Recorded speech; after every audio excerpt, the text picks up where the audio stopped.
Good.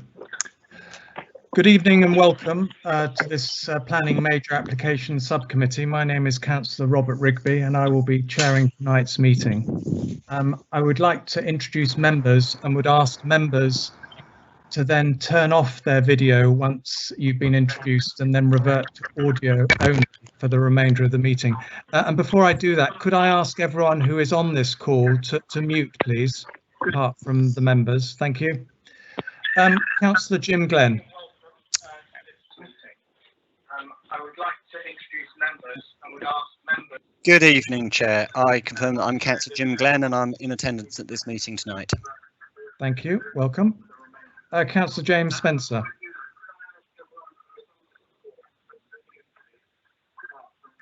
Good evening, Chair. Looking forward to a great meeting this evening. Thank you. Councillor Louise Himes. Good evening, everybody. Yes, I do agree with James. We hope it's an interesting meeting which everybody who wants to take part is able to. Thank you. Councillor David Boothroyd. Good evening, Chair. Good evening, ladies and gentlemen. This is the Councillor for Westbourne Ward. Welcome. Thank you, David. And finally, Councillor Jeff Barraclough.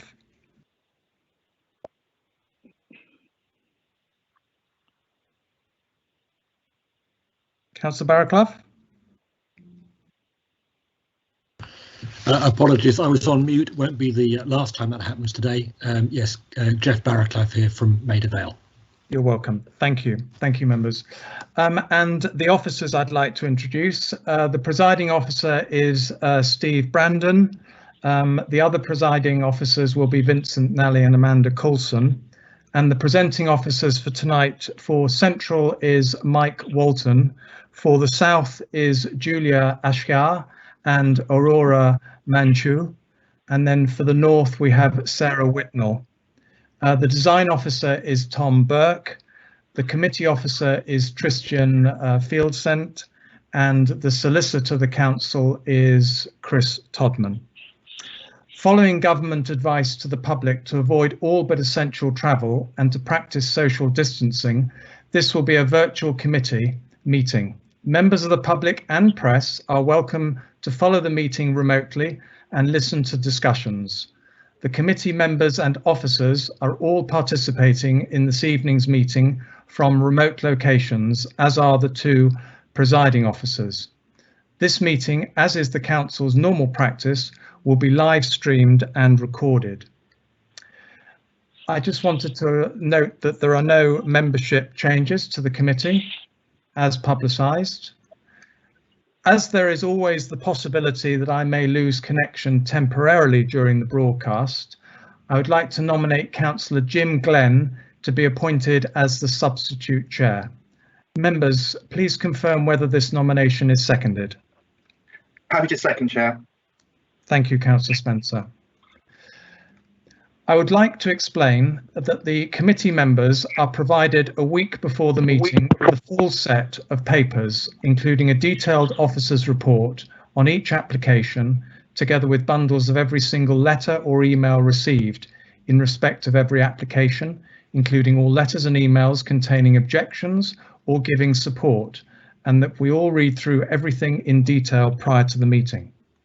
Accordingly, if an issue or comment made by a correspondent is not specifically mentioned at this meeting in the officer's presentation or by members of the committee, it does not mean that we have ignored the issue, as we will have read about the issue in the papers prior to the meeting. The presentations made this evening will illustrate and complement the committee documents already provided and considered.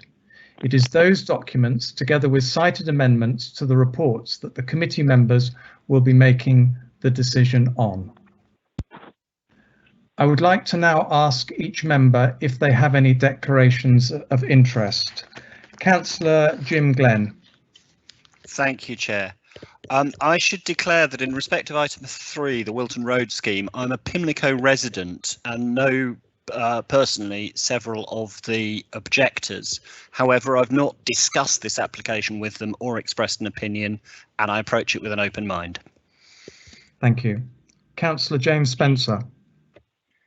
Thank you, Chair. I'd like to echo what my colleague, Councillor Glenn, has said. I too am a Pimlico resident, and many of the objectors and people who made representations are known to me, but I have not discussed it with them, and I'm happy to approach this with an open mind. Thank you. Councillor Louise Himes. Yes, Chairman. In relation to item 2, which is in my ward, St James's ward, I have had a briefing on this application, but I've not expressed an opinion, and I do not feel it stops me from taking part in hearing the application this evening. Thank you. Councillor David Boothroyd. Thank you, Chair.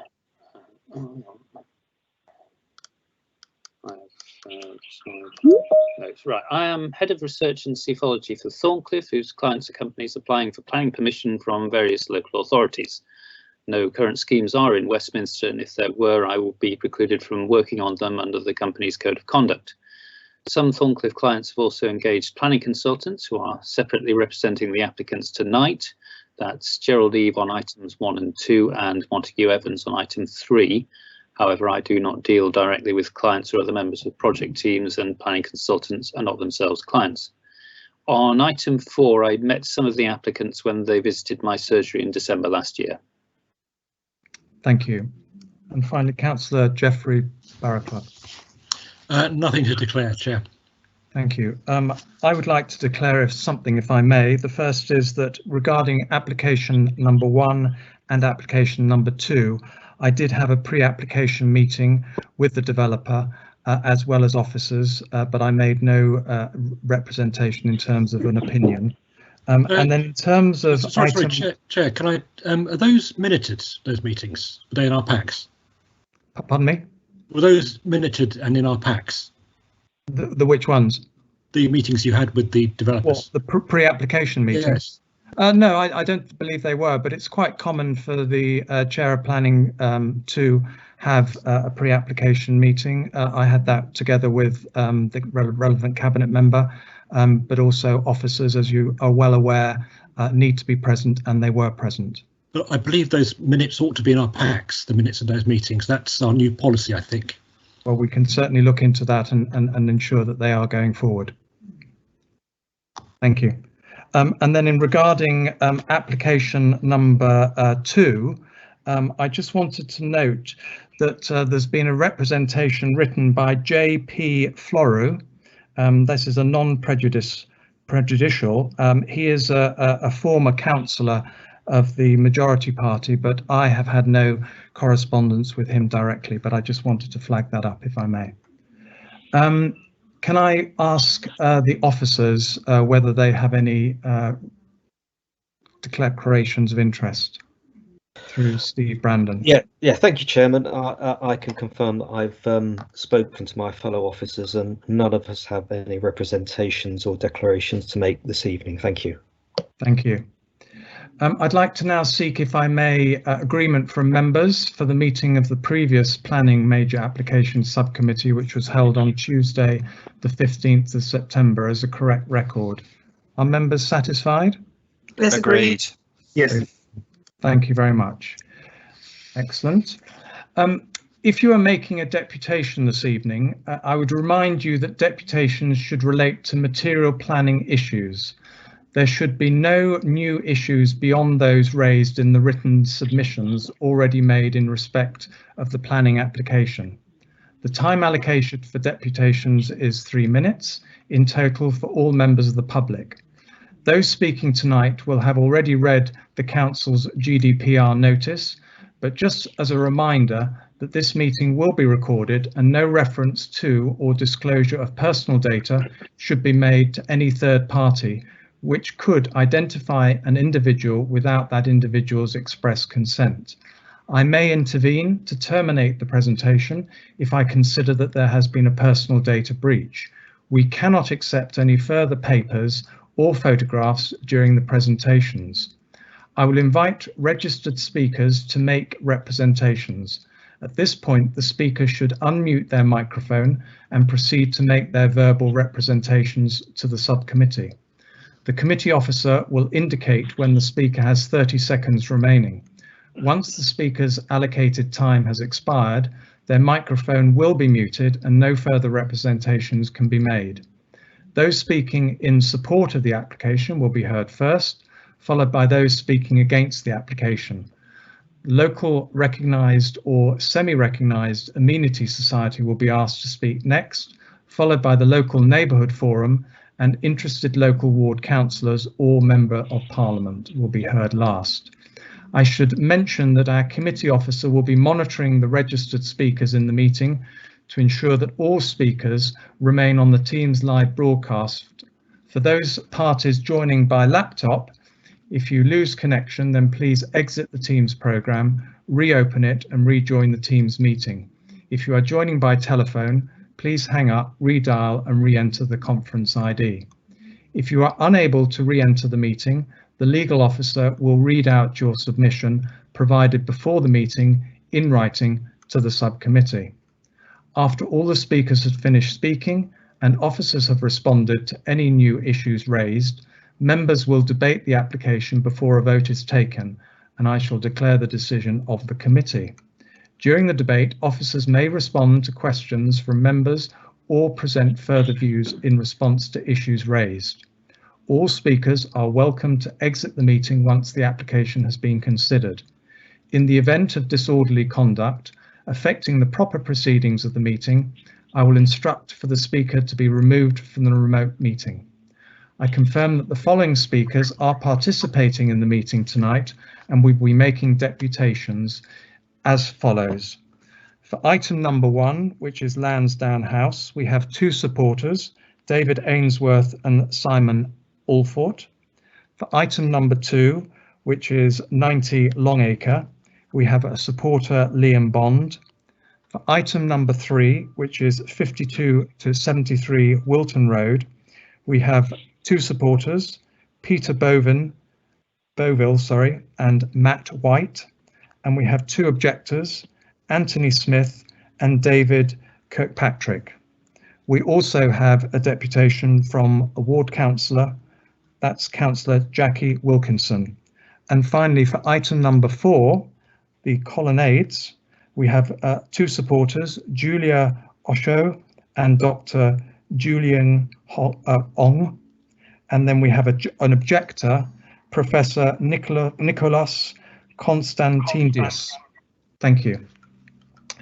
So without further ado, I'd like to tell members and those who are present, the order that we will take the applications in tonight will be item number 3, which is 52 to 73 Wilton Road, will be taken first.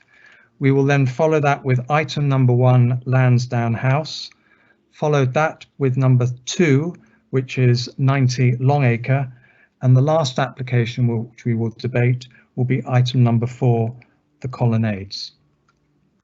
So without further ado, if I might call upon the presenting officer, Aurora Manchuo, who will be making the presentation for item number 3, 52 to 73 Wilton Road. Thank you.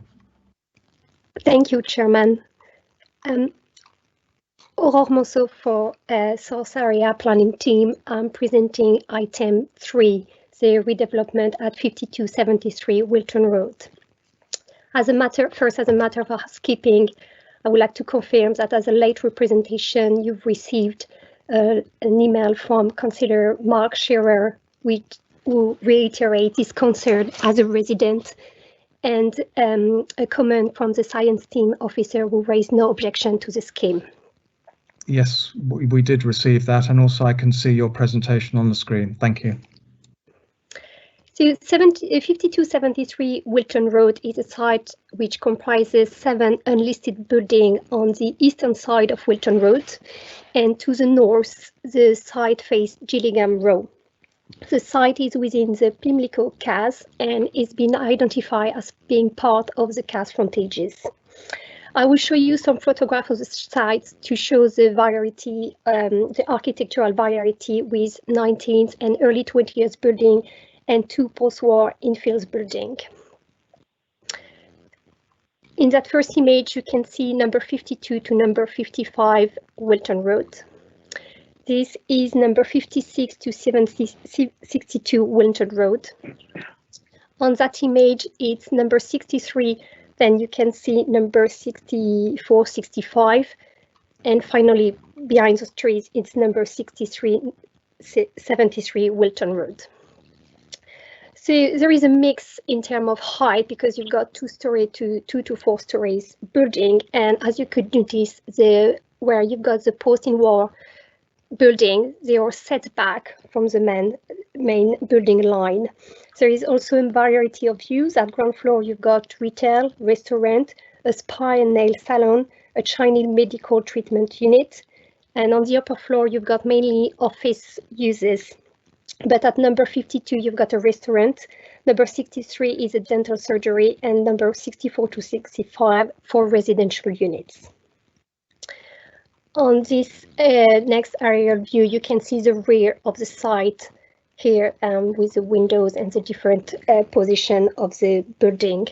You can also see on that photograph the rear of the building, so it ends on that wall, and this alleyway is part of the Queen Mother Sports Centre. I also wanted to show you a photograph of the Wilton Road existing pavement in front of the site, where the building have been set back. Some restaurants have been using it as outdoor dining. And just to explain quickly, the new building actually from the first floor to upper floor will be where you've got those furniture at the moment, and the proposal will be slightly set back at ground floor level. Wilton Road is an active street with retail and restaurant at ground floor level and residential and offices on the upper floors. I wanted to note that the site here faces Hindon Court, which is a large residential block, and it backs onto the Queen Mother Sports Centres. That council leisure facility is a subject of discussion to be redeveloped. To the north, you've got residential property, you've got the smaller Gillingham Row properties, and you've got the Grade 2 listed terrace facing Gillingham Street. You can see them highlighted here. This is a site, and this is the position of the Pimlico conservation area, which you could see it's adjoining the site to the south and facing the end of the site. Within that slide, I wanted to highlight that the site is within the Pimlico CAS, but I wanted also to show where is the limit of the Victoria Opportunity Area, because this has been mentioned a lot within the objection letter. So you can see, as for the core CAS, it ends on the northern side of Gillingham Street. This is just a quick view of the site, the Gillingham Street properties, and then you can see the Victoria Opportunity Area on that side. And this is another view of the site in relation to the Queen Mother Sports Centre and some of the immediate context. So planning permission is sought for the demolition of all buildings and the redevelopment to provide a Part 4, Part 5 and Part 6 story building plus 2 basement levels with office, residential, retail and restaurant uses. The scheme also includes plant at basement and roof levels, terraces for residential and office uses, and alteration to the public realm with new servicing areas and landscaping. Objections have been received from ward councillors, amenity societies and local residents. The objections are all summarised in the committee report. There has been 2 rounds of consultation because following negotiation, the scheme has been altered. So here you can see the scheme originally submitted and the revised scheme. As a summary, the height has been reduced through the removal of 1 story on each block. The roof profile has been remodeled. 1 basement level has been removed and changed to the ground floor with the widening of the arches have been carried out and a reduction of the extent of glazing to the facade. The scheme has been further reduced following the discussion, the number of residential units has been reconfigured. There are no proposed linear shopfront, an alteration to the residential entrance, and a reduction of the overhang at ground floor level. So within that visual, it's taken from the corner between Gillingham Street and Wilton Road, and this you can see the scheme as it's been originally submitted, and this is the same view with the revised scheme. This is a view of the revised scheme taken a little bit further south within Wilton Road. That's another visual.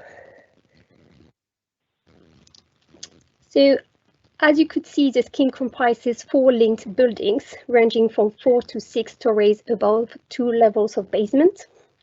The lower blocks are placed to the north and the south of the site, where it meets the conservation area and smaller scale terraces. It is larger in scale than the existing group of buildings, but it is felt that it mediates successfully between the neighboring building to the north that border Victoria Station and the lower building to the south, and it is considerably larger indoor court to the west. The 4 blocks have a shared architectural language. The base of the building for the retail parade features glazed bricks with a series of sculptured arch openings, and the upper parts are faced in buff bricks with bright brick string courses which define the floors. The main facades are articulated by vertical glazing, relieved by decorative Juliet balconies. Each block is completed by a contemporary multifaceted mansard which incorporates the roof plant. The rear elevation, in comparison, is less expressive and more utilitarian in appearance. This is considered appropriate given the proximity with the Queen Mother Sports Centres. It is felt that the height, bulk, and architecture of the development is suitable in this context and will have a modest impact on views from within the Pimlico conservation area, and it will not appear disproportionate. In that slide, you've got a summary of the existing and proposed floor space for each uses. You can note that the existing dental surgery and sui generis uses are lost, a reduction of the retail and restaurant floor space, and an increase of the residential and office floor space. I will go into more details through the floor plans. So you've got the sub-basement, which is just for plant, cycle parking and shower facilities. And on the first level of basement, you've got more plant, but also the retail and restaurant uses, which are in connection with the ground floor, where you've got the same uses. Provision of retail and restaurant is welcome in policy term because it's within a CAS frontage, and the proposal will retain the existing active frontage. There is no identification at that stage of which unit will be in retail or restaurant. So we have conditions to secure that at least 500 square meters of will be provided for retail uses. We also have a condition that secure the provision of at least 9 self-contained units, and a condition that restricts the uses of those units for retail and restaurant only. Given that there are already restaurants at this location, we consider that condition to restrict the hours of operation, the submission of a detailed operational management strategy, and kitchen extract are sufficient to protect the local resident amenities. And as a quick note, the agent confirms that all extract, full height extract, can go through the existing core, so there shouldn't be any duct to the rear elevation. On that slide, I'm showing the ground floor that was originally submitted because I wanted to talk about 2 concerns that were strongly raised in the objection. The first one is the risk for antisocial behavior. As you can see in the original scheme, the shop fronts were shaped quite differently from the proposal we've got at the moment, which created a large overhang, which was up to 5 meters. In addition, the residential entrance was really tucked away within the northern corner. Following negotiation, we received a revised scheme with a linear shopfront, a overhang which has been reduced to 1.2 meters, and a more prominent residential entrance facing Gillingham Road. We think that new arrangement is more suitable, and the introduction of that residential entrance and the residential windows above. Actually, it's an improvement of the environment in that section of the street. The other concern raised was the loss of outdoor dining, and we understand the importance of alfresco dining for the character and vibrancy of the area. There are no policies that protect the use of the pavement for a private operator. We consider that there is a scope for tables and chairs. As you can see, the scheme shows 2 new servicing bays and a new landscaping. As they are in the highways, the council will have the control over the final design. So we think we could accommodate tables and chairs. And the applicant is considering at the moment that the council could adopt the highways under the overhang, so we'll have control completely over what's happening. In the meantime, we have a condition dealing with the matter. On the first, second, and third floor, you can see that the residential is limited to that northern corner, and the rest of the floor space is for office uses. On the 4th and 5th floor levels, it's only office uses. The increase of office floor space is one of the most contested elements of the scheme by the ward councillors, amenity societies, and local residents. City Plan Policy S20 is a policy that deals with offices and the need for additional floor space within Westminster. And that policy clearly directs that provision into specific areas, and the site does not fall within those areas. One of the key policies is Policy S10, which is related to Pimlico, and that policy recognizes the predominantly residential nature of Pimlico. However, in this instance, we have to take into consideration that this part of Pimlico and the site are mixed in character, and for this reason, the site forms part of a designated cast frontage.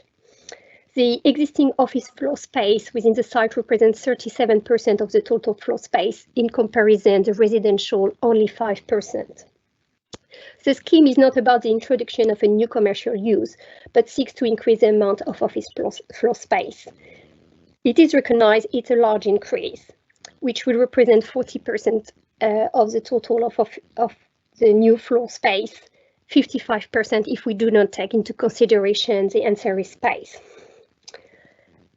It would be desirable in policy terms to increase the amount of residential floor space in that location. However, we are in the view that it will be difficult given the proximity with the Queen Mother Sports Centre should it be redeveloped. At the moment, so you've got the residential windows only on the northern corner, which are unneighbourly, and the rest of the windows to the rear elevation are only office windows. The council policies do not seek to protect office occupiers, contrary to residential amenities. So having further residential windows on that eastern boundary might restrict opportunity for redevelopment of the Queen Mother Sports Centres, and having just a small part of the site in residential use actually minimizes the impact on the neighbouring site.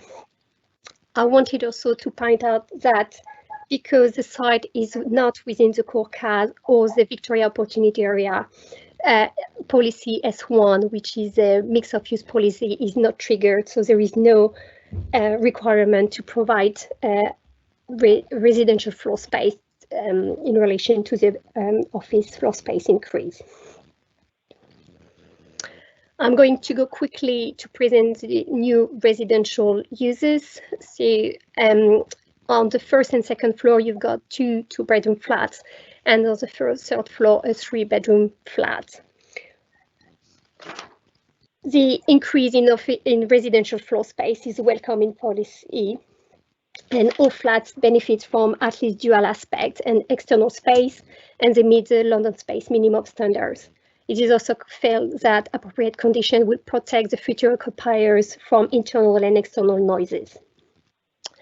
Given that residential provision is only on the northern corner of the site, that the windows facing the site on all floors, all bedroom windows, not the main living accommodation, and on the first and second floor, you can see that they have been angled away toward Gillingham Row. The fact also that the balcony is really at the edge, which is further away from the existing line of the rear line of the Queen Mother Sports Centres. For all this reason, we felt that that provision would not compromise the redevelopment of the Queen Mother Sports Centres.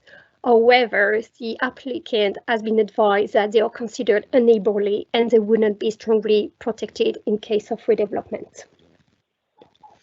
Finally, I'm going to talk about residential amenities. So the application included a comprehensive daylight and sunlight assessment that was showing that the most affected properties are in Gillingham Row and Eden Court. All the breaches are summarized in the committee report.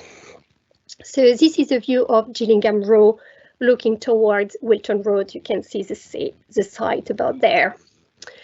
For the breach on those two properties, actually you can see that the main living room are behind an internal light well. So they already have really existing low daylight values, so any loss is reflected by high percentage, but it's actually minimal. As the most affected property is 7 Gillingham Row, which is located just there, just in front of the site. It's a 2-bedroom flat. This is that window serves the living room, and those 2 windows are for the bedrooms. And here you can see that on the upper level, they have more windows, but they are high-level windows that serve the first-level living room. Because that property relies only on the front elevation to provide internal light, and given the proximity with the site, the views are already limited. So any change of height in the site would have an impact. What we took in consideration in assessing that application is actually the change to the northern elevation, which consider with the new residential windows, residential entrance, and shop front will actually benefit that quiet street, introducing passive surveillance, enlivening that corner, and contributing to reduce potential for antisocial behavior. In terms of overlooking and loss of privacy, in that sketch, you can see the relationship between 7 Gillingham Row and the site and can see the difference of level. It is not felt that the scheme will cause loss of privacy overlooking to that property. With regard to the Grade 2 terrace in Gillingham Street, so this is the rear elevation. There are no breaches in terms of daylight and sunlight. All those windows to the rear, they mainly serve hallway or bedrooms. And you could see from, this is a photograph taken from one of those properties looking towards the site. It is considered that given the existing distance, the scheme would not cause any sense of enclosure or loss of privacy for those properties. Finally, I'm going to talk about Eden Court, which is on the other side of Wilton Road. I have highlighted all the windows that have breaches in terms of daylight. What I did is in blue are the windows that have either a loss of the vertical skylight component, which is marginally above 20%, which is a criteria, or they have a retained value which is slightly below the 27% threshold, but above the 20%. In red are the windows with the most consequent losses. And in the windows highlighted in red, or the main living room was highlighted in black, or bedrooms. On that level, there are kitchen and dining rooms. So the windows with the highest loss above 35% actually are all bedrooms, and some of those windows are under balconies. So the applicant has provided further studies not taking into consideration the balconies, and actually some of those rooms are compliant, or the loss is significantly reduced. All of this is detailed in the committee report. And just to clarify, on that level and that level, actually there are one flat. The flats are on 2 levels, whilst on those levels, this is one flat. And here, those properties, they benefit from windows on the other side. The daylight and sunlight values should be interpreted flexibly as advised by the BRA, and it is recognized that some windows will experience losses, but it is considered that the rooms will remain relatively well lit with retaining levels typical of a densely developed urban location, so the losses are within acceptable limits. In all other aspects, the scheme is considered acceptable for the reasons set out in the report. Therefore, the scheme is recommended for conditional approval subject to the completion of a Section 106 agreement. And this concludes my presentation. Thank you for that. That's very helpful. We have deputation now. We have 2 supporters. So if I could call the first one, Peter Boville, who is supporting this application. Thank you. Thank you. Can you hear me, Chair? I can. Thank you. Thank you for the opportunity to speak this evening. My name is Peter Boville. I represent Montague Evans, the agent for this application. Your officer has already explained the scheme to you in detail, recommending approval. These proposals represent the opportunity for the comprehensive mixed-use redevelopment of this important site on Wilton Road to provide new commercial, residential and retail uses. Our proposals have evolved following extensive pre- and post-submission discussions which have taken place with your officers over a number of years. In addition, our scheme has been changed and adapted following public consultation held with local residents and stakeholder groups over the past 22 months. The feedback from all these discussions is reflected in the scheme presented by your officer this evening. We are aware of objections to our proposals. The substance of these objections have been dealt with in our application submission, your officer's report and presentation this evening.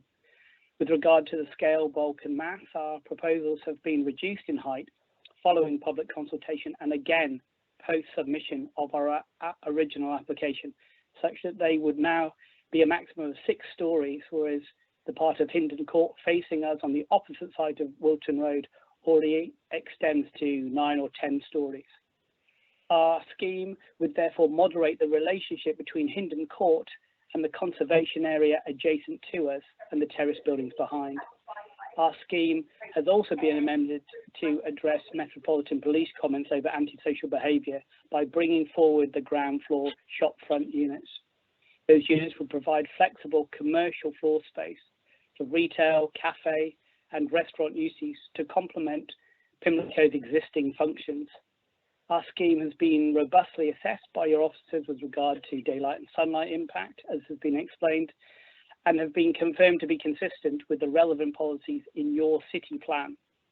Likewise, the scheme has been designed to avoid other amenity issues such as overlooking, sense of enclosure and noise, as your officer has explained. Overall, the scheme would contribute to Westminster's strategic objectives by providing modern office space, adding to the economic vitality of the area to living residential units, and a high quality design, which also improves the highway experience through the creation of dedicated servicing bays and wider landscaping enhancements. Given the proposed planning conditions and Section 106 conditions that your officers are proposing, we consider that you can ensure the impacts of these proposals are acceptable. In light of the above, we urge you to resolve to grant this application. Thank you, Chair. Thank you, Mr. Bogle. If I could call Mr. Matt White, who is another supporter. Mr. White? Hello, can you hear me? Yes, I can. The floor is yours. Thank you. Thank you. Good evening, members. My name is Matt White. I'm the lead architect for this scheme, and I first started work on it over 5 years ago. That's 3 general elections ago, 2 Westminster leaders ago, and 1 Brexit, 1 Trump, and 1 lockdown ago. That's a lot of change for a scheme to adapt to. The basic concept of this scheme has changed little over that time, because it is a good, adaptable concept of 4 simple, handsome, modern mansion blocks, as Prince Charles would have them, sustainably designed from the outset with circular economy principles at its heart. The scheme will be an enduring, resilient, and eventually, I sincerely believe, loved part of Pimlico. Our extensive consultation has moulded the design into something that does all the things you'd want of a Westminster planning application. You like the number of trees on site? We'll more than treble the number. You like the existing open space and active frontage at ground floor? We'll provide more. You don't like how Wilton Road gets blocked by buses and bin lorries? We'll provide new spaces for service vehicles off the carriageway to keep two-way traffic flowing in a way that it doesn't at the moment. You think the existing 50s buildings look rubbish and out of keeping with Pimlico? We've designed elevations of masonry with string courses, punched windows, arches, etc. All the same things that Cubitt was doing 200 years ago to create the founding architectural character of Pimlico's conservation area. You think it's too big? We'll make it smaller. 50% of the building footprint is now only 3 stories plus roof. That's only a single story higher than the existing buildings on site. Its highest, it's only 6 stories, mediating between the 10-story lump of Hindon Court opposite and the Queen Mother Sports Centre to the rear. Moreover, we're preserving the development potential of the QMSC for the council. In the words of your case officer, it is not considered that the redevelopment of 52 to 73 Wilton Road will prejudice the redevelopment of the QMSC in the future. You like sustainability? We're proposing an innovative hybrid steel and timber structure which will store as much carbon within the building fabric as an equivalent concrete structure would emit in manufacture, and which requires only a quarter of the vehicle movements to site during construction, minimizing disruption for local residents. One of the frustrations of the planning process is that you have these sorts of conversations with people. But one of the pleasures of the same process is that you have these sorts of conversations with people because they care. And that also includes my client, Ben. His grandfather put up the existing 50s buildings on site, on land that's been in his family's ownership even longer. Ben works less than 100 yards from the site. He doesn't want to ruin his own doorstep. He wants to garland it with excellence, something these highly deliverable proposals will do, and I urge you to vote them through this evening. Thank you. Thank you, Mr. White. We now move to the objectors. We have 2 objectors. If I could call Mr. Anthony Smith forward, please. Mr. Smith. Hello, Mr. Smith. Thank you, Chairman. Can I be heard clearly? Yes, I think we can hear you. Thank you. The floor is yours. Thank you. Good, thank you. So I'm Anthony Smith, and I've lived near Wilton Road since the Hindon Court site was a disused bus garage. The Westminster Park Plaza site was some dilapidated housing with a pub on the corner called the Tut and Shive, diagonally opposite the elusive Camel, now called the Brougham. There have been other changes over the years, except to the buildings at 52 to 73. They've been allowed to run down, and now they could do with a facelift. The applicant's advisors have plainly done a lot of work, but they haven't engaged seriously with the community, which is probably why there are 80-odd strongly worded letters of objection. For such a significant development, they could and should have researched the needs that Wilton Road fulfills at present before fixing on their design. That's the first point I want to make, and I'll return to it at the end. But I want to draw your attention to 2 themes that run through the letters of objection: how the buildings would look and their impact on the public realm. And when you looked at the pictures you were just shown, what did you see? I was struck by the similarity to an image in one of the letters of objection of a building on Rodeo Drive in Beverly Hills, California. Now, I can agree with Pimlico evolving and Wilton Road needs a makeover, but not in the direction of becoming Beverly Hills on Thames. The proposed design is out of place. It would create an unrelieved canyon of high-rise buildings. Residential Pimlico is low-rise and open skies. What about the effect on the public realm? Wilton Road and Warwick Way are inhabited by a codependent ecosystem of small, useful retail and hospitality businesses. Like most ecosystems, it is resilient in some ways, but fragile in others. Today, it's the main area in Pimlico that attracts people to shop and socialise, largely because of the setback areas on that side of the road.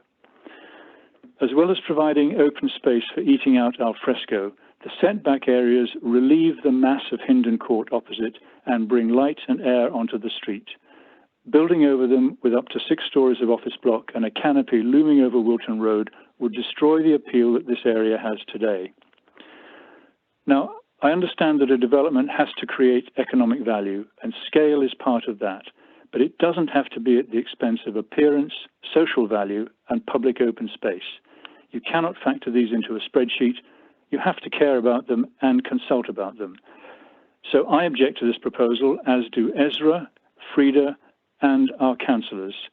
I ask you to defer planning consent until the owner engages sincerely with the community and addresses our objections. Thank you, Chairman. Thank you, Mr. Smith. And we have another objector, and that is Mr. David Kirkpatrick. Mr. Kirkpatrick. Hi, can you hear me? Yes, I can. Thank you. The floor is yours, sir.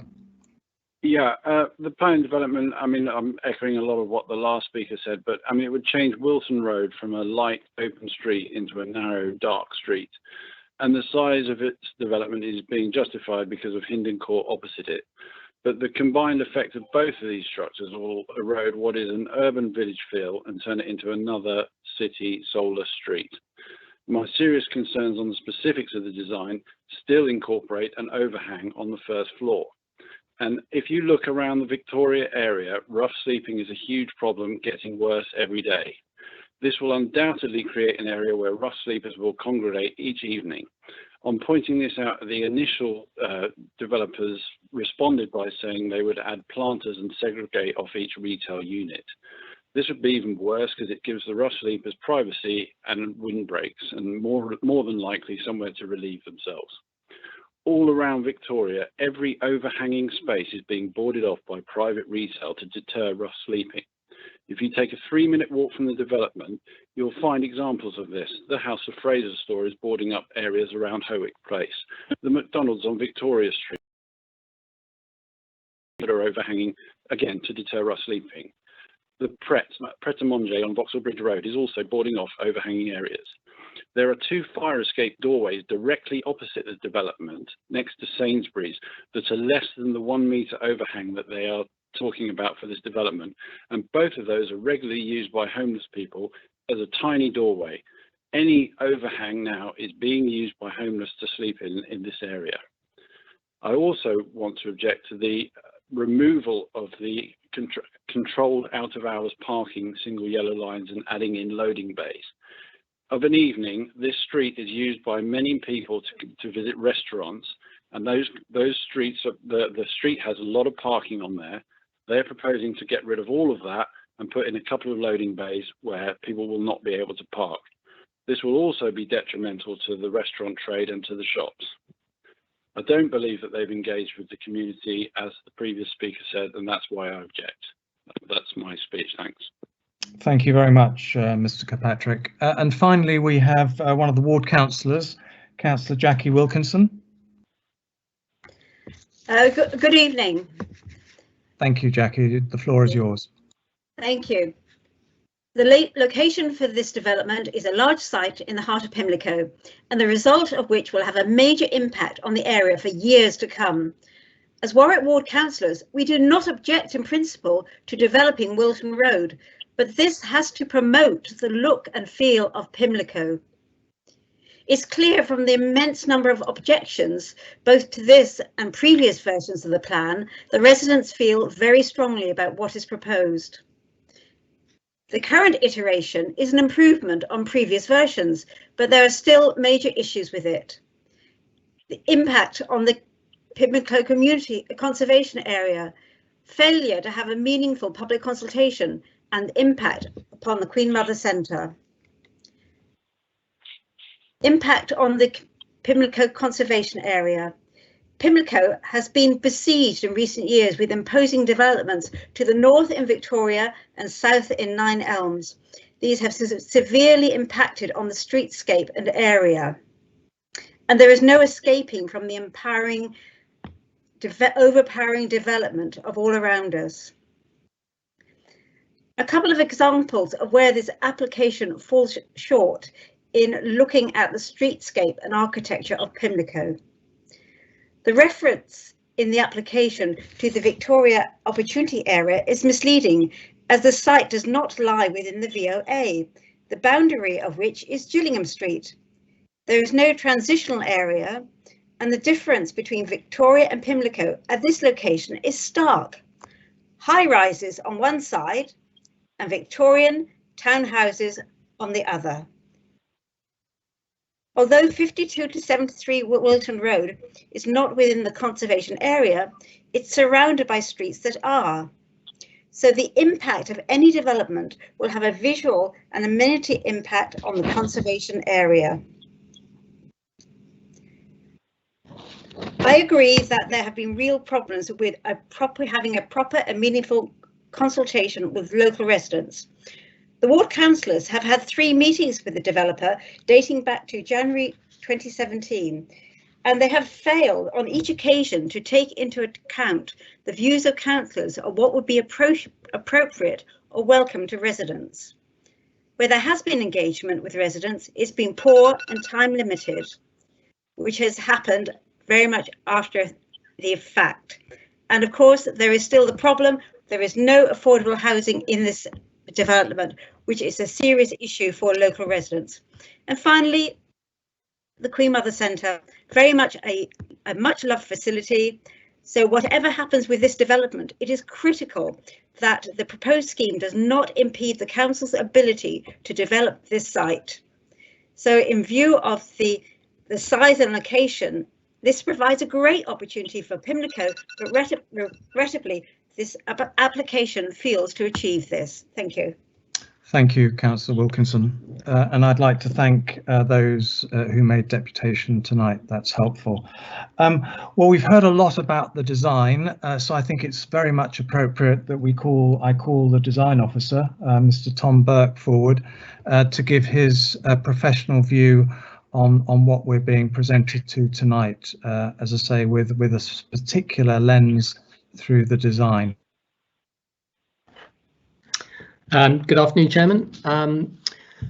As has already been identified, the site lies outside a conservation area, and I think it's fair to say from the visuals that you've seen that the townscape context is a mixed one. There are buildings of different ages in the immediate context, there are buildings of different architecture, and there are buildings of different scale. There's no objection to the loss of the existing buildings on the site. I think one of the key issues, and one that's been raised in this evening and in many of the representations made on the application, relates to the height of the proposed development and the sort of scale and mass and bulk of it. So the height that's being proposed is varied, as you can see in the image in front of you. There are buildings that are ground plus 4, raising up to ground plus 5. So there is a variety in the height, but even at its highest, it's not a significant variance with Pimlico generally, and it's certainly not at variance with its immediate context to the west, Hindon Court, and just a bit to the north, the buildings on the other side of Gillingham Street going up towards Victoria Station.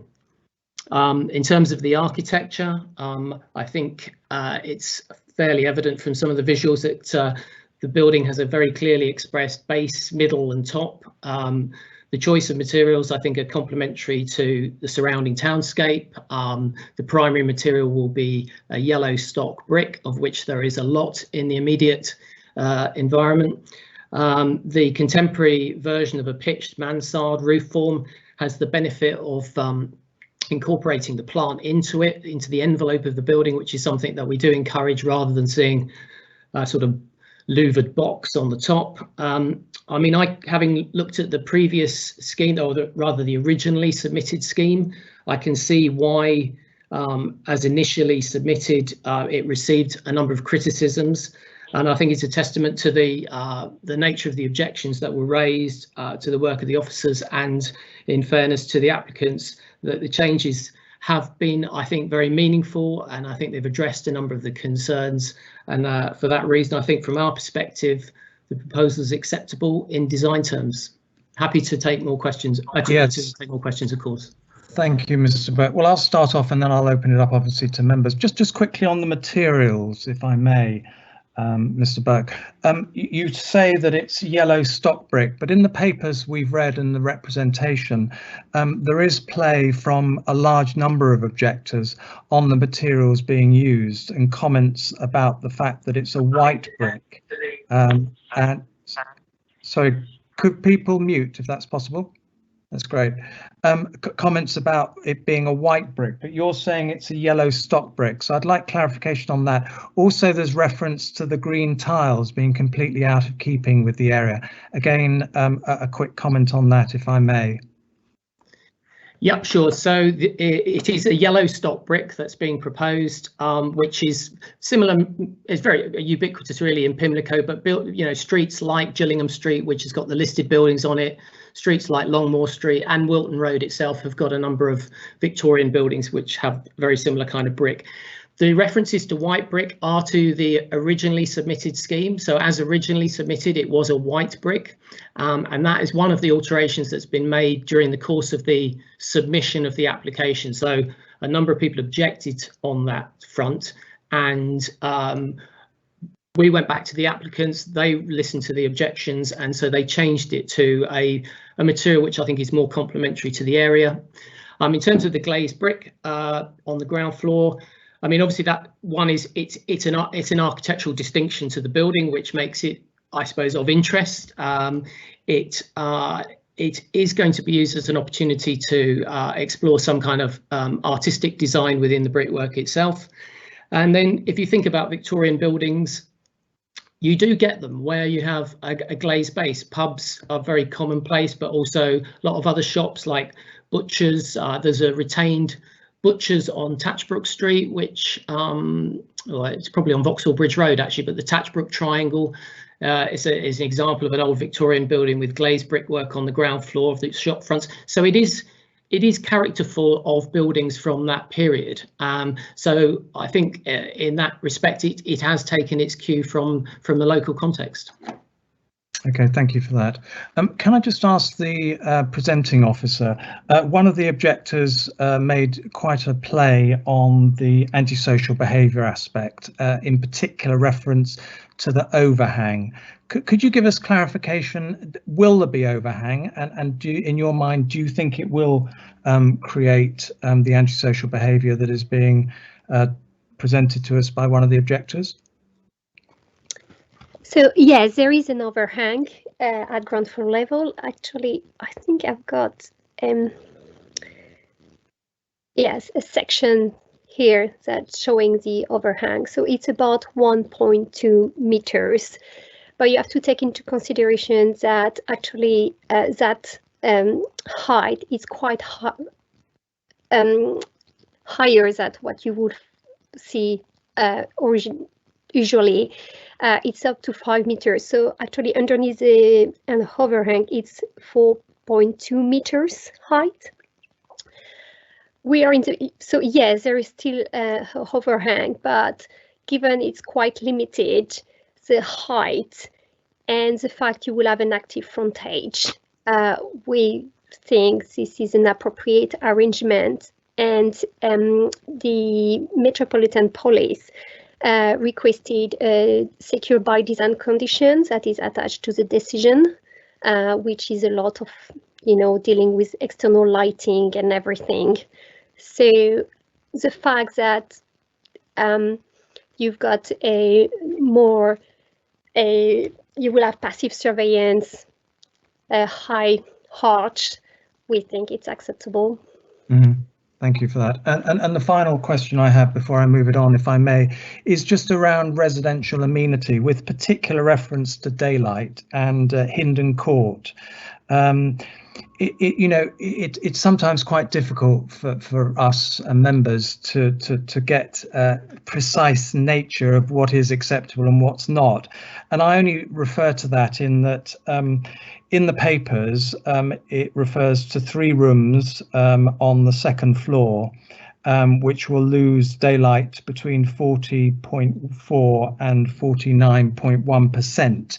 And these are living rooms. Now, I understand that, we don't place too much emphasis necessarily on kitchens and bedrooms, but we try and ring fence and protect living rooms. To the naked eye, they seem quite high losses. Could you just comment on that, please?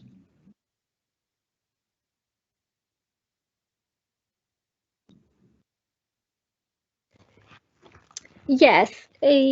So you were referring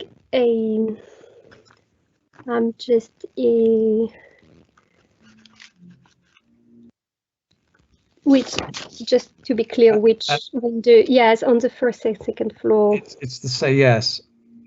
And this is really directed in the direction of moving to the height of the building. That's what I'm really getting at. Obviously, as a result of what we're seeing today, the height is obviously going to affect the amenity of those surrounding residents. And I'm just picking up on that particular point. So I just would like clarification on that, if I could.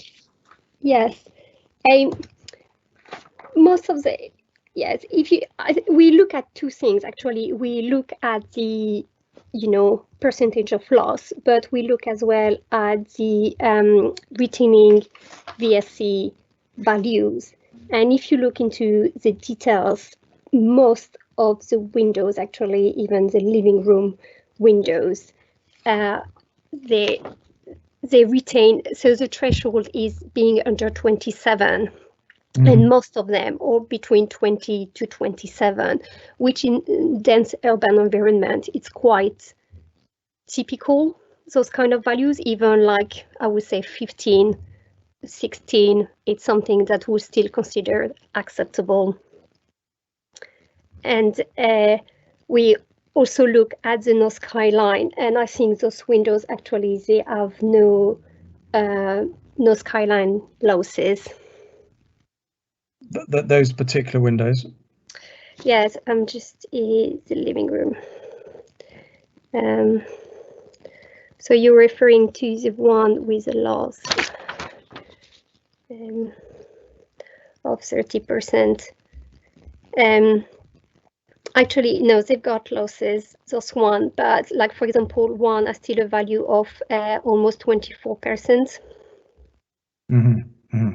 And the other one of 1875, which is slightly lower, but it's under a balcony, which obviously, if you're under a balcony, you will have a higher percentage of loss. That's why we ask them to make a study to show what would be the impact if there was no balconies. Sure. Okay. All right. Thank you for that. Councillor Glenn. Thank you, Chair. Where to start? I would agree with certainly Councillor Wilkinson and officers that the revised scheme is better, but the previous scheme submitted was not granted consent. So unlike a lot of situations where we're being asked to consider an alternative to a previously granted consent, the alternative is what's there, or indeed what could be there in a better scheme. Just as a point of order before going on to specific questions, could we go back to your slide 15 and slide 22, which showed the front and the rear elevations compared to existing?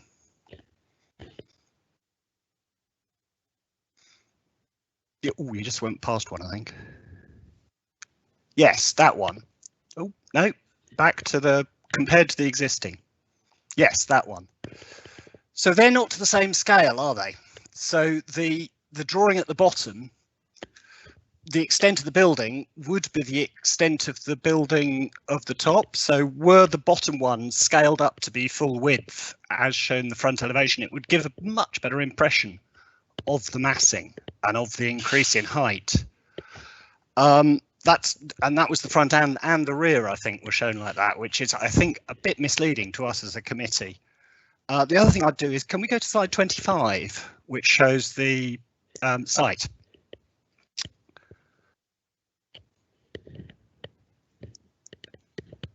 Oh yes, next one please. Ground floor. Yes. I'm curious why the red dotted line is extending over the highway. So if you look to the building immediately to the left at the proposed ground floor, the grey block obviously is the building, and you can see the pavement next to it, and that is the extent of the existing pavement. So why are we including several feet of the highway and all of the pavement in the application site? Can I ask that as a question first? I have more.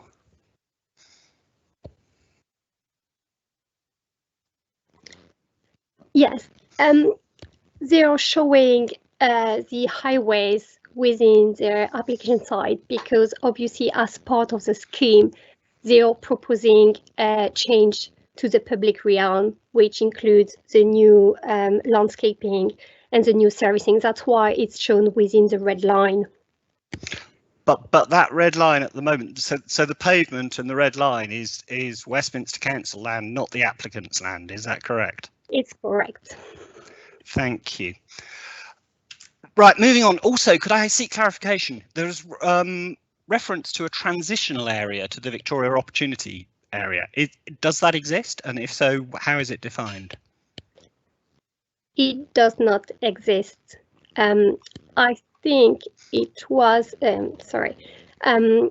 there has been a document, a development opportunity framework, but it's never been adopted, so it does not exist. You don't have a transitional area. It's either part of the Victoria Opportunity area or it's not. Thank you. So we should give that the same weight as we give the Pimlico Neighbourhood Plan, for example, which has not been adopted yet, but might be. And with that slide up, it's very interesting. The Pimlico CAS, I believe, is defined by the London Mayor, and I believe it covers the whole of Pimlico, including all the Pimlico grid. Is that true? I think yes, it includes most of it. Right, thank you. So it could be considered as being similar in that term to the rest of Pimlico. Yes. I am very taken by the fact that there is pretty much unanimous opposition to this particular scheme. The lone voice of support I saw in the representations was support I would agree with, which is the current buildings, especially the post-war setback buildings, are tired and could do with some sort of refurbishment. But the residents' associations, all three of the ward councillors, another councillor who's lived locally, all objecting to this scheme on the basis that the theme that keeps coming back to is the appropriateness for this site. Obviously, the applicant is talking about the Hindon Court. Well,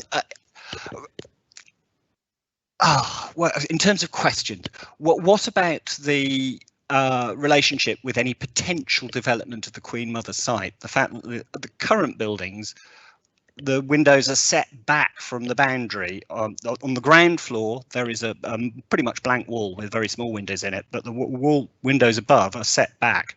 Whereas this building, I believe, is it vertical all the way up on the boundary of the site? Yes, it is. Okay, thank you. Carrying on. I'm slightly, I appreciate, Chair, your concern about the windows on Hindon Court. I was more concerned about the windows on Gillingham Row, because if you've got very low light levels, loss of any more is really quite severe. Not that you know, having a little, losing a bit is worse than not. I also thought, can we go to slide 30? Which I think showed the original buildings to the north of the site.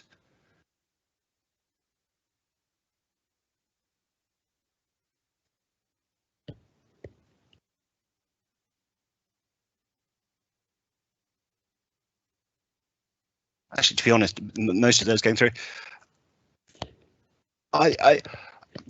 That would do. So looking at that existing rear elevation, am I correct that this site actually shares a party wall with the conservation area?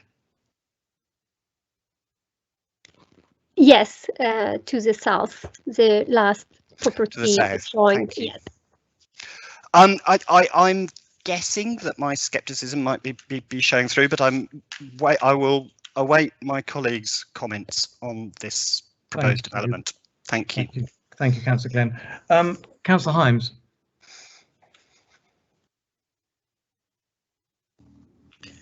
Yes, gosh, this is difficult.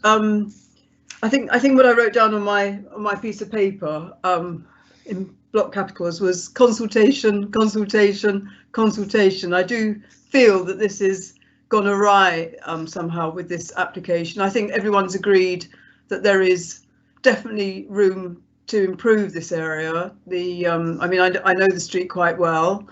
It is tired and definitely could do with a facelift, but somehow with the kind of consultation that's taken place, it doesn't seem to have been perhaps the proper engagement. I mean, consultation also means listening, and I agree that the scheme we're seeing before us is an improvement on the one that was originally submitted, but I still think it's a long way between what Pimlico as a kind of an area, a village, whatever we want to call it, wants to see happen in this area and what the applicant has proposed. So it leaves us as a planning committee in a very difficult situation, I think. I mean, those are my comments. I mean, some of the questions I would have asked, I was particularly concerned to hear about the antisocial behaviour I know about it in the area, and I do feel we should use every opportunity to try and minimise it when we're creating new developments. And I feel this has still got the overhang, which I think we've heard is quite high and therefore doesn't afford too much protection. But there's still an overhang. So I think that's unfortunate. I mean, I quite like the look of the design, but I can see that it's just not feeling like Pimlico to the people who live around the area and to whom this is going to be, in the heart of their, in the heart of their locality, and they're not going to be happy with it. I'm going to allow others to speak, but those are my initial thoughts on it, Chairman. Thank you for that, Councillor Hymes. Councillor Barraclough. Thank you, Chair. So we do need good quality office accommodation because we need to attract good jobs, and being close to Victoria Station is obviously a good place to locate good quality offices. And I do note the site is currently used for offices. And we also need high quality retail because retail and hospitality are under pressure, and the best sites will attract the best tenants. And I rather like the design.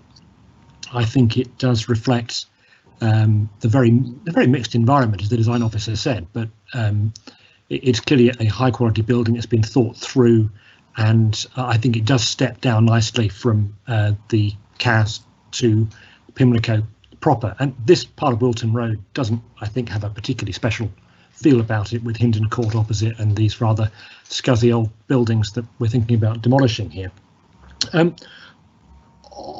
I'm slightly concerned about this idea about designing out rough sleeping. We can't design out rough sleeping. We have to tackle the causes of rough sleeping. Simply changing buildings isn't going to create beds for people.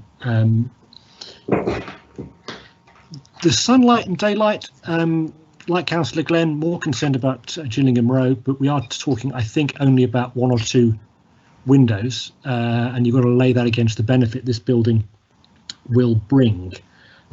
So with that, I'd be leaning to approve this one, but happy to hear what everybody else says. Thank you, Councillor Barraclough. Councillor Boothroyd. Thank you, Chair. I think you've heard from a number of councillors who are weighing up and finding it very difficult to come to a conclusion on this, and you're about to hear from another one. I'll start by saying I mean the current buildings are not really attractive, apart from, I think there's something could be said for 54 Wilton Road, but apart from that, they are, redevelopment is going to be a considerable gain to the area. The considerable increase in bulk site and floor space, and although it's close to Victoria, it's not a high density area in general, and we must assume that this site was not included in the Victoria Opportunity Area for a reason.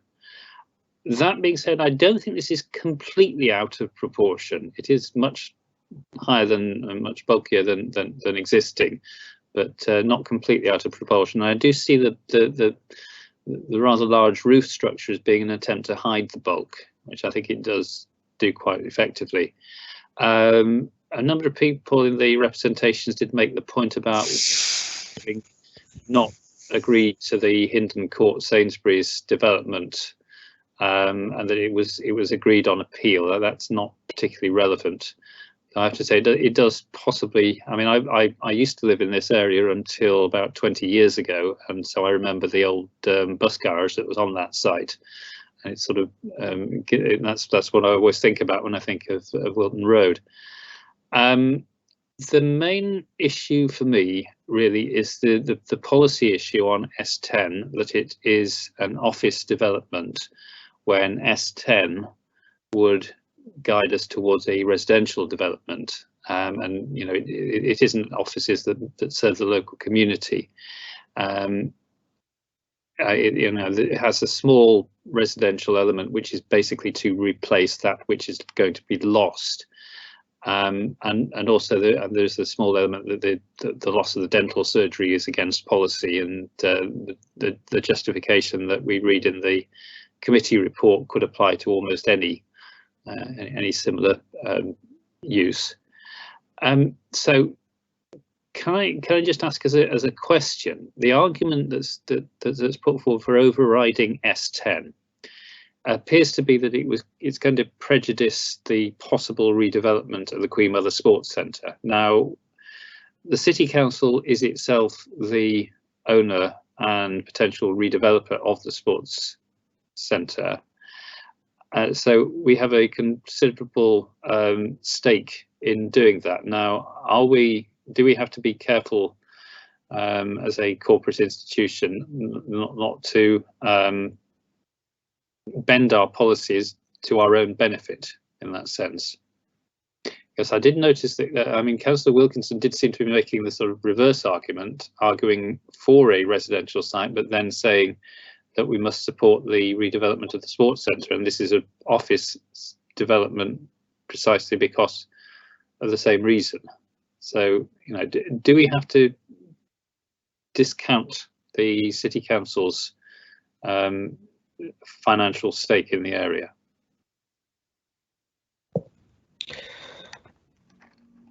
Chairman, should I? Yes, could you come in on that? Brandon, thank you. The policy issues here are of some complexity, and I think I understand why Councillor Boothroyd and others are struggling with it. It's not quite correct to say that what we're proposing here overrides policy S10, because the Wilton Road is part of the CAS frontage, and the CAS frontage says that appropriate uses for the CAS frontage can include any town centre use, and of course an office is a town centre use. However, Councillor Boothroyd is correct in saying that policy S10 says the priority use for Pimlico is housing, and so in normal circumstances what we would probably have negotiated in advance of bringing an application to committee is a much more mixed use scheme, which where there's a closer match between the amount of commercial and the amount of residential, and this is where the Queen Mother Sports Centre issue comes in, because I don't know if Aurora, if you can show a section which with the two properties facing each other, the rear elevations facing each other, they are in such close proximity to each other that it's clear that if you put residential windows on the application site, then it will to a certain extent blight or prejudice what you can do at the Queen Mother Sports Centre, which is why we have agreed to support a mainly office development in these circumstances. However, it does get more complex than that, because it would be possible to design a scheme on this site which included more residential. It's just that in my view, in the officer's view, I should say, it would have to be, in all sensibility, a single aspect development which would face onto Wilton Road, because if you put residential windows at the rear there, you could call them bad neighbour developments, and therefore they should be aware that the neighbouring site could be redeveloped with a building much bigger, with windows very close to theirs. But that wouldn't overcome the fact that it would be a terrible residential environment for those new properties. So I think in all reality, you would have to have a single aspect residential top to the new Wilton Road building if you were to include more residential. Now, probably members will be aware from many schemes we bring to them, every attempt is made at the moment to make residential buildings dual aspect for obvious reasons. It's much more pleasant living environment, and that's what the London plan standards aim for. But that doesn't mean to say that residential properties cannot be single aspect if it's unavoidable, unless they're north facing. And in this case, it wouldn't be north facing. You could have single aspect southwest facing, so they will get a little bit of sun at certain times of the afternoon most of the year.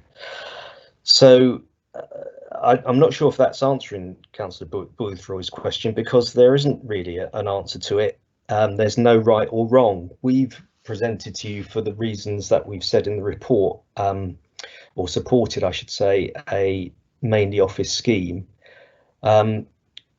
But it would, and we think that you could read the policies acceptably to accept that type of development, because offices are a town centre use. On the other hand, it's equally possible for you to argue in policy terms there should be more residential on this site, even though it would have to be single aspect facing onto Wilton Road, because in my view it wouldn't be appropriate to put residential windows on the rear boundary of this site because of what is likely to happen at the Queen Mother Centre next door.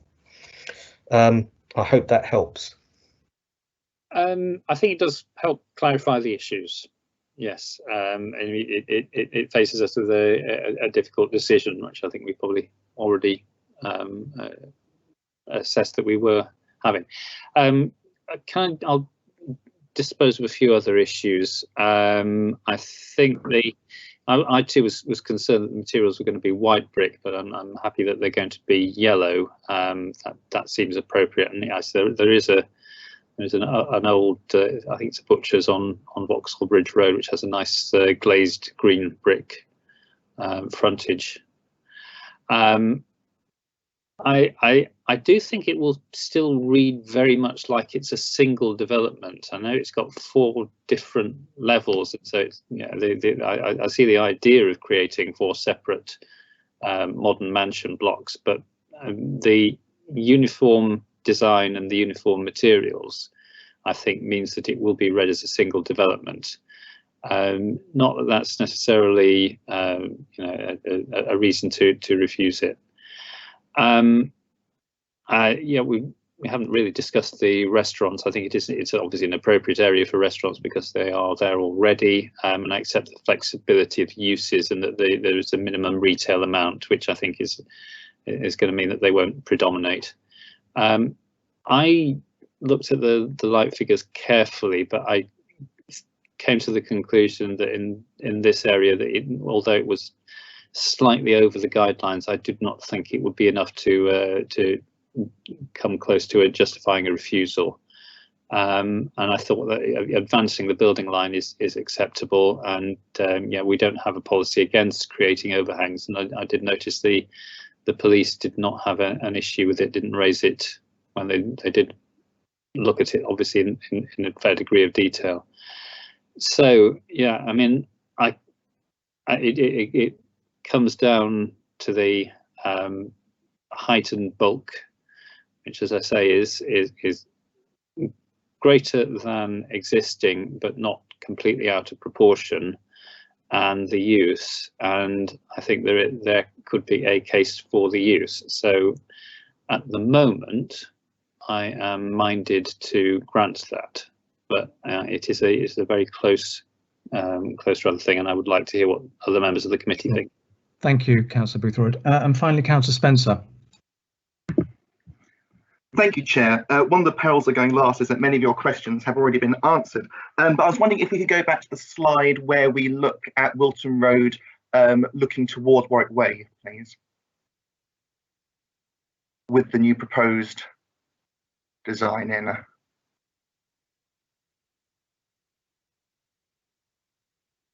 That's it, yes. What we can see here, and I think this goes to the crux of why many residents are concerned about the bulk of the structure, is that it's not set back. It is on its boundary all the way up to its maximum extent on its various different floors. And to me, that type of design is more akin to Victoria than it is to Pimlico. Even if you look at Hendon Court, which is considerably bigger, a large proportion of it, or the bulk of it, it's set back. And so when we talk about Pimlico's village feel, it's not really to sound quaint. It's this idea of low-rise, clear skies design. And I think the fact that this isn't set back doesn't sort of negatively affects this. So really a question for the design officer about whether or not he feels that, or whether he agrees with me, that this type of not set back at the boundary elevation is more akin to Victoria than it is to Pimlico.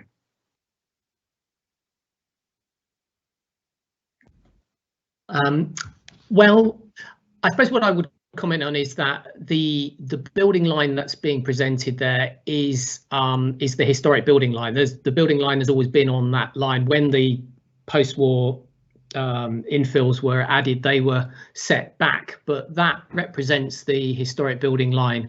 I suppose you could say, if you thought about Pimlico more generally, it's mainly residential, of course, and it's mainly sort of stucco terraces and brick terraces which have a front light well. So I guess there's an element of them being the property line being pushed back, but they still, I suppose, have a consistent building line to them. So I think in this instance, what you're looking at is, in terms of the brickwork, that is on the historic building line, and it is between 2 and 4 stories in height, when then the top story is set back, so that the effect of, if you might feel it's a sort of oppressive or canyoning, that sort of setback of the upper floor relieves that. So in our view, I think we are content that it's it very much in line with the general area, including Pimlico.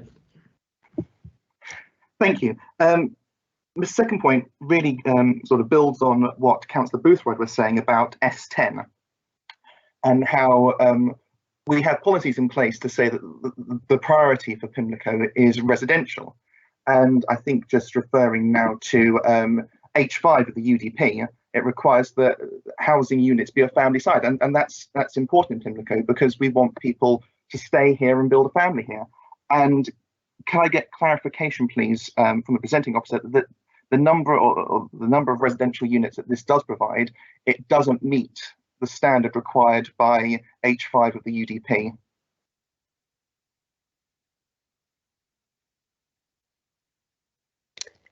So family housing is flats that have at least 3 bedrooms. So on the 3rd floor level, you've got 1 bedrooms, which comprises 3 bedrooms, which will be identified as a family dwelling house.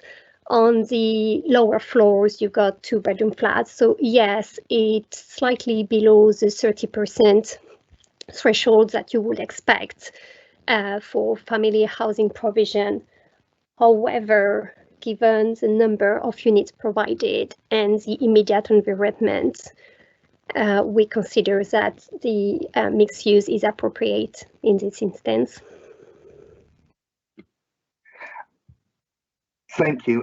Chair, Seeing as most of my questions have been answered, do you mind if I move on to sort of my conclusions on this?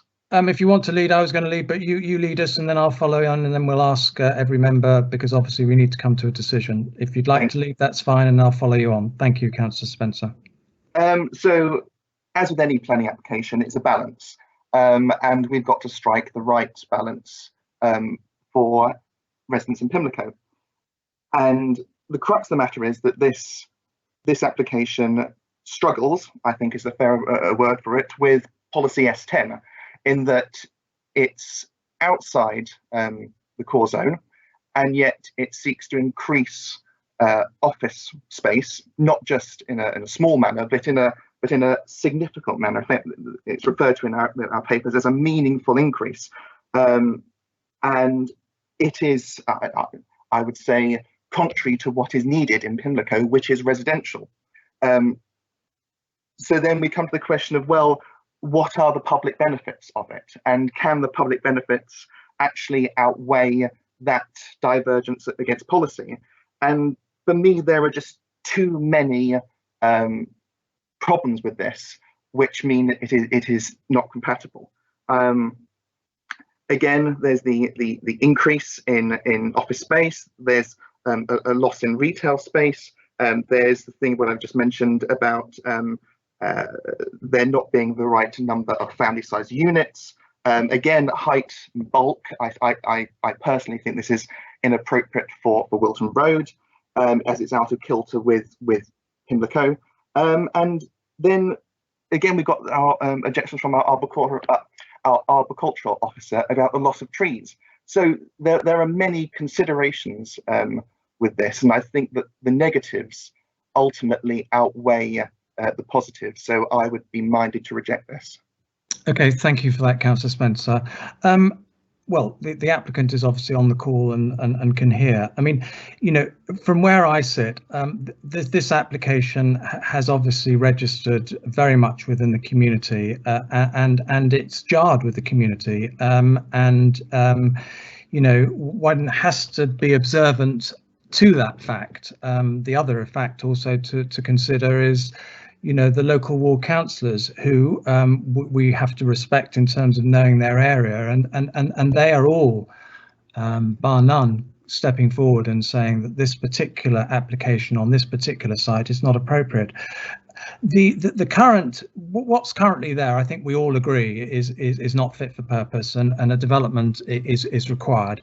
The question is what are we seeing tonight? Is that appropriate for this site?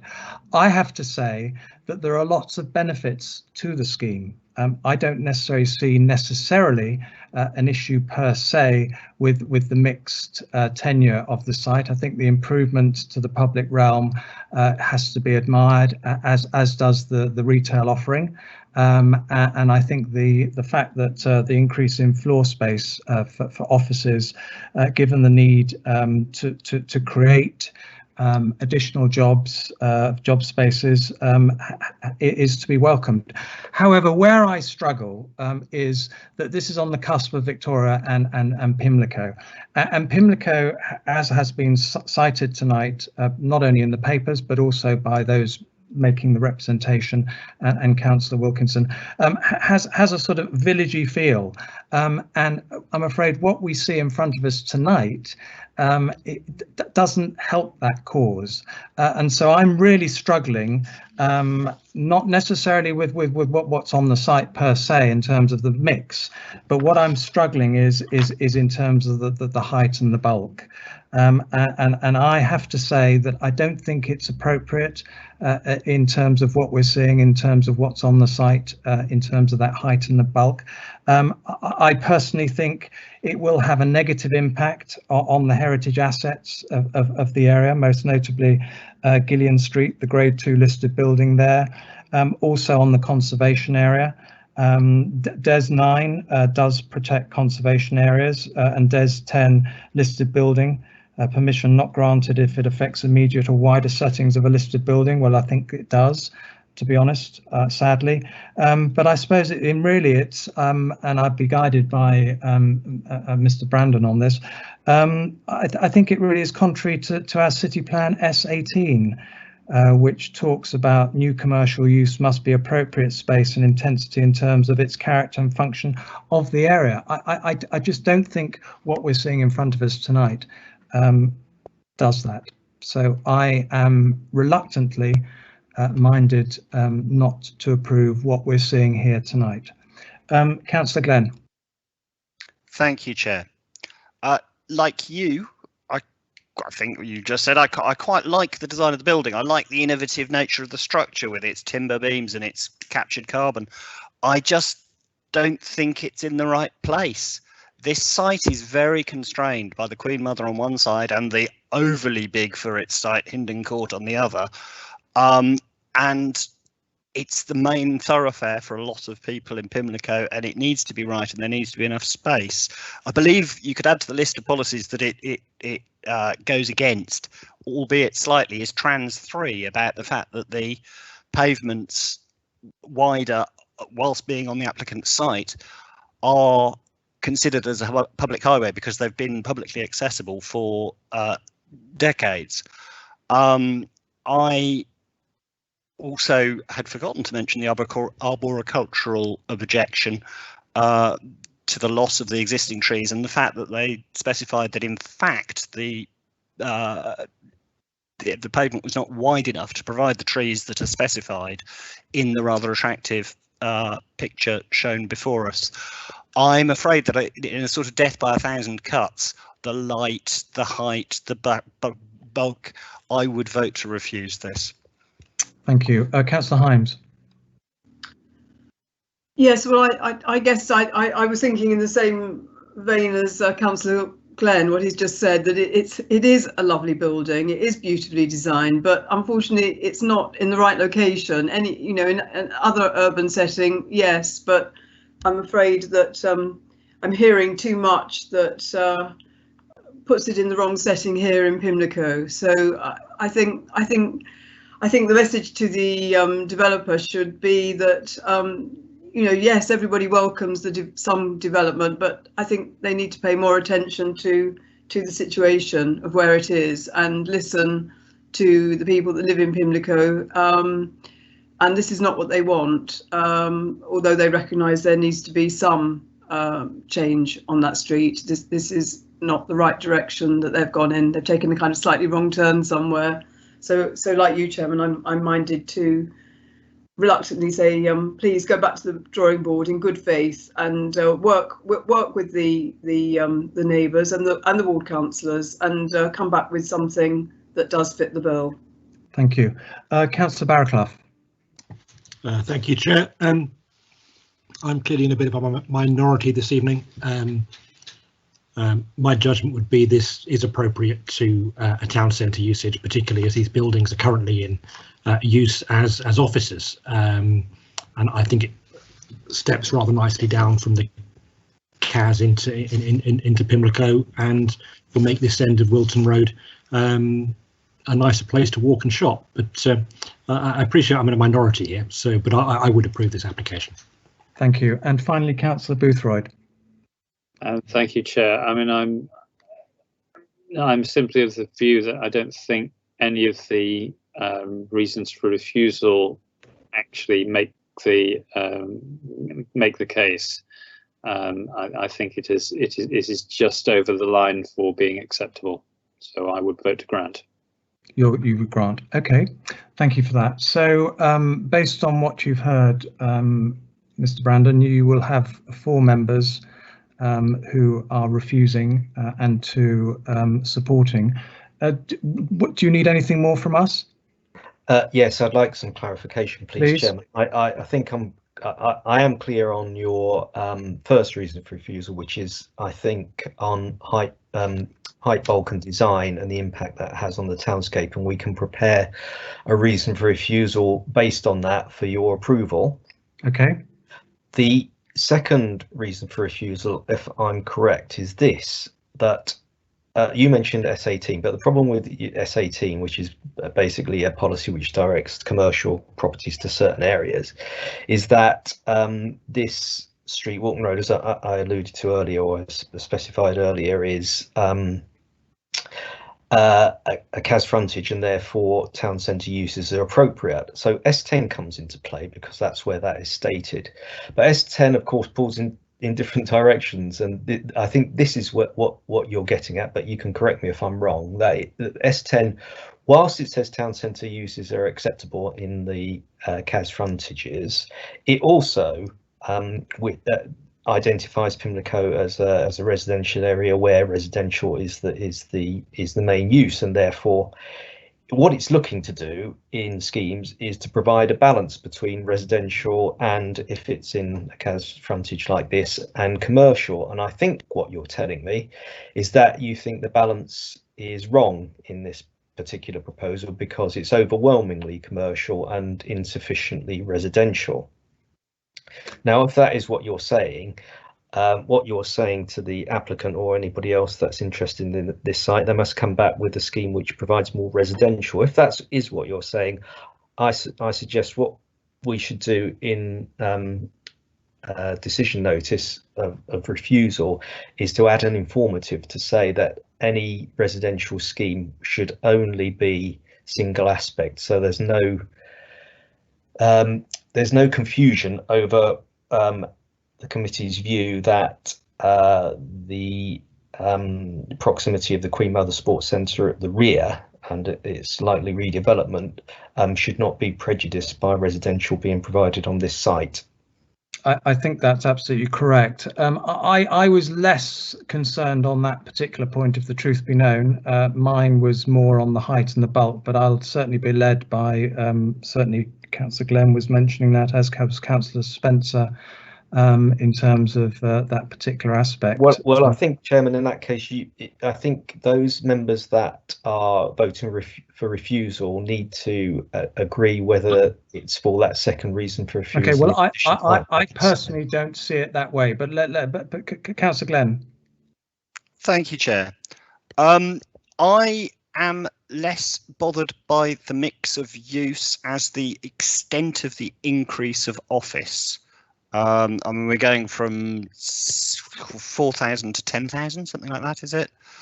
Overall, but the bulk of the increase is in office. I know percentage-wise it's similar, but I just think the intensification on this site of office is what I would primarily object to. Which is that covered by S20, which is about offices being directed towards the Victoria Opportunity area rather than offices being in Pimlico, because I can see obviously the mix of use at ground floor level in terms of restaurant, especially with the new planning regime where it's interchangeable under the Class E. I don't have a problem with that at all. It's with the large increase in office which doesn't fit with the Pimlico area. I'm afraid I'm not entirely sure which policy that is. I think it's S20. Yes, but in order to refuse a planning application, you have to identify what harm that then causes, and what I'm suggesting as a reason for refusal, if you indeed want to go down this route, is that the harm it causes is leaving insufficient balance in the mix of uses for residential. I mean, what I'm saying is that I don't think offices as a concept in this location is harmful in itself. Yeah, I mean, I have to say I'm entirely in agreement with that. I mean, from where I'm sitting, I think the refusal has to be based on the fact that height and bulk. And I think the applicant needs to go away, listen to that, listen to the local residents, listen to the local community, and come back with a scheme that is more fitting to the area. The actual mix and makeup, I don't personally have issues with that. I think we heard loud and clear. I think Councillor Boothroyd, you were happy with the mix. Tell me if you're correct on that. Yes, I am. Yes, Councillor Barraclough, you were happy with the mix. I am indeed. That's why I voted in favour of the application. I was happy with the mix. Councillor Hymes? Sorry. Yes, for me, it is the bulk and massing, yeah, and the mix is okay. And in fact, if there could be more residential on the Wilton Road facade. That would and office Met Office on the other side. You know, the Queen Mother Sports Centre side. That probably would overcome the problem. You know, if there was offices and, you know, at the rear of this property and offices at the rear of the Queen Mother Sports Centre. I've got no idea what is being planned. Obviously, that building, yeah. but that might overcome the problem. But in principle, the mix currently is acceptable. Is acceptable, but I would yeah. I would prefer to see more residential, you know, on the Wilton Road facade. So that will be overcome with what you were suggesting, Mr. Brandon, with an informative. Is that correct? I think I've got the answer I was looking for, Chairman, because there are 6 of you. Two members are approving all aspects, are happy with all aspects of the development. You're happy with the mix, so that's sufficient. You believe with the other members of the committee that want to refuse it that it's unacceptable on height, bulk and design grounds. So that leaves us with that one reason for refusal. Great. Yeah. Okay. That's fine. Thank Good. you. Thank you for that. Okay. Can we move on, please? Item number 1, which is Lansdowne House. And if I could call Mr. Mike Walton to present for us on that. Thank you. Thank you, Chairman. I'll just upload the presentation documents. Can you just confirm that you can see a site plan on your screen? I can indeed, yes. And we can see Barclays Square in all its glory. Thank you. All right, thanks. So the site's Lansdowne House, which is at the southern end of Barclays Square, and it occupies the whole of the southern frontage. And you can see from the site plan, it's a deep plot. It runs through from Barclays Square to Lansdowne House, and there's a frontage onto Barclays Square and Fitzmaurice Place. The site's in the core central activities zone. It's in the Mayfair Conservation Area. Let's move to the second slide, which is an aerial shot looking across Barclays Square. So obviously the application site's outlined in red, and it's a big building, as I said, that occupies that whole plot. Barclays Square House on the eastern side is a 1930s development, another big development, and then on the western side, the smaller plots is townhouses, Georgian townhouses, a number of which are listed on Barclays Square and on Charles Street. And the thing to note about this photograph is the greenery and the extensive trees and the canopies. This is obviously a summer photograph, and when I get onto the views, particularly from the northern end of Barclays Square looking south, although this is a big building and the redevelopment proposals a larger building, in the summer views you don't actually read the building at all from those northern views, but I'll come to that later in the presentation. On your screen now is a land use plan, a ground floor land use plan. Barclays Square is primarily commercial in character. The blue shaded buildings are office use. The orange are private members clubs. There's a number of private members clubs, particularly on the western side of Barclays Square.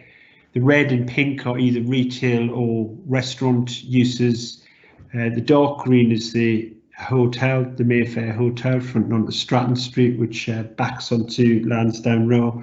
And the thing to note about this as well is that there's very little residential. There's 2 townhouses on Charles Street and 1 on Barclays Square. So Barclays Square is definitely a commercial area. The existing building is 8 floors on its western flank and eastern flank, and at the central section, which you can just pick up behind the tree. So it's a stone face building with small punched windows, and the upper floors are a dark metal clad glazed structure with quite a prominent plant room. The existing building is considered to make a neutral contribution to the Mayfair Conservation Area. The principle of redevelopment is considered acceptable, subject to the replacement building being an adequate replacement in design and townscape terms. This is a ground floor plan. The main entrance to the offices is from Barclays Square, and that leads into quite a large atrium. A number of retail units around the periphery of the site. On Lansdowne Row in particular, these are quite small and quite shallow in depth. Servicing to the existing building takes place on Fitzmaurice Place on the western side, and that's the location of the new service bay as part of the redevelopment proposals. This is an upper floor plan. It's the 4th floor, but it could be any of them because they follow on and sit on top of each other. So the thing to note about this is the large atrium, and also then there's 6 cores, 3 on the right hand side, 2 on the 3 on the left hand side, 2 on the right, and 1 at the end. So this obviously has real significant implications in terms of the existing office floor plate and the efficiency of the office. And I think the layout and the cores that eat into the floor space is one of the key drivers and reasons why the applicant have submitted an application for redevelopment of a 1980s building rather than conversion and extension of the existing property. This is a section showing the redevelopment scheme, so 2 basement levels, ground, and then 9 upper floors, and the 8th and 9th floor set back on all frontages from the parapet edge of the 7th floor, and plant room at roof level is also set back even further. So in land use terms, or sort of the layout of the building, the main entrance would remain on Barclays Square, but there's also an entrance from Lansdowne Row to the south. There'd be a single large core in the centre of the building, and then flexible retail units, 8 of these around the perimeter of the site. These are shaded in a mauve and pink colour. The servicing bay that I talked about remains on Fitzmaurice Place, and it's big enough to accommodate service vehicles that would be able to drive in, turn round and exit in forward gear. Another thing to note about this plan is that the building line on Lansdowne Row is set back, so it widens Lansdowne Row by 3 metres, and there is a slight change to the building line on Barclays Square and a widening of the pavement at the front, which the slight change to the building line will require stopping up, and I'll come to that when I table a change to the recommendation. In terms of the upper floors and the office floor plate, the big change here is that you've got a single central core, so then that allows or facilitates large office floor space, which obviously can be subdivided, and it's a much more efficient use of the floor space that's proposed. In land use terms, the application is considered acceptable. As set out in the report, section 8 of the report, the land use mix is considered acceptable. The scheme will result in the provision of 6,000 square metres of new office floor space in the core cars, which is welcome.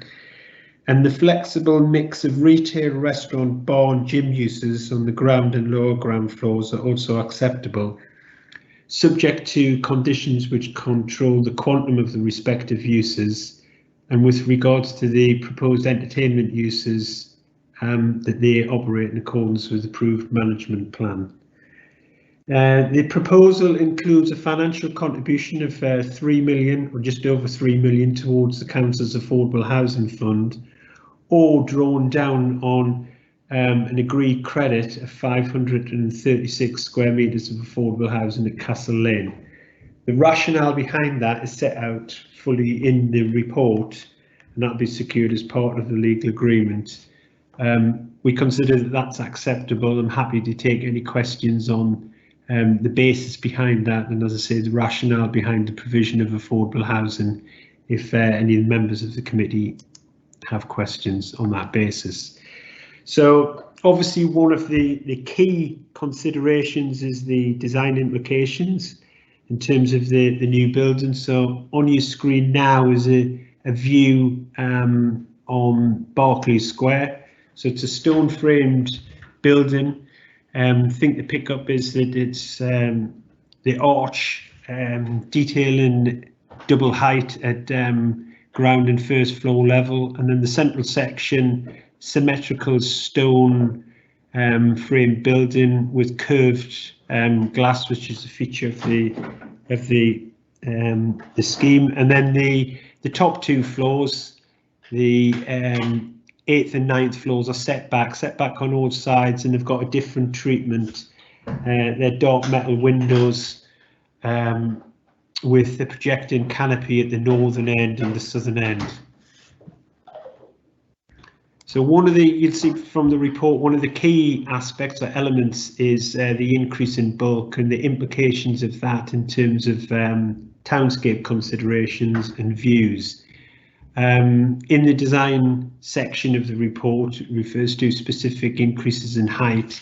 It's probably easiest to reference that or refer to that to where the increase in bulk is, looking at massing diagram. So this is taken from the daylight and sunlight report.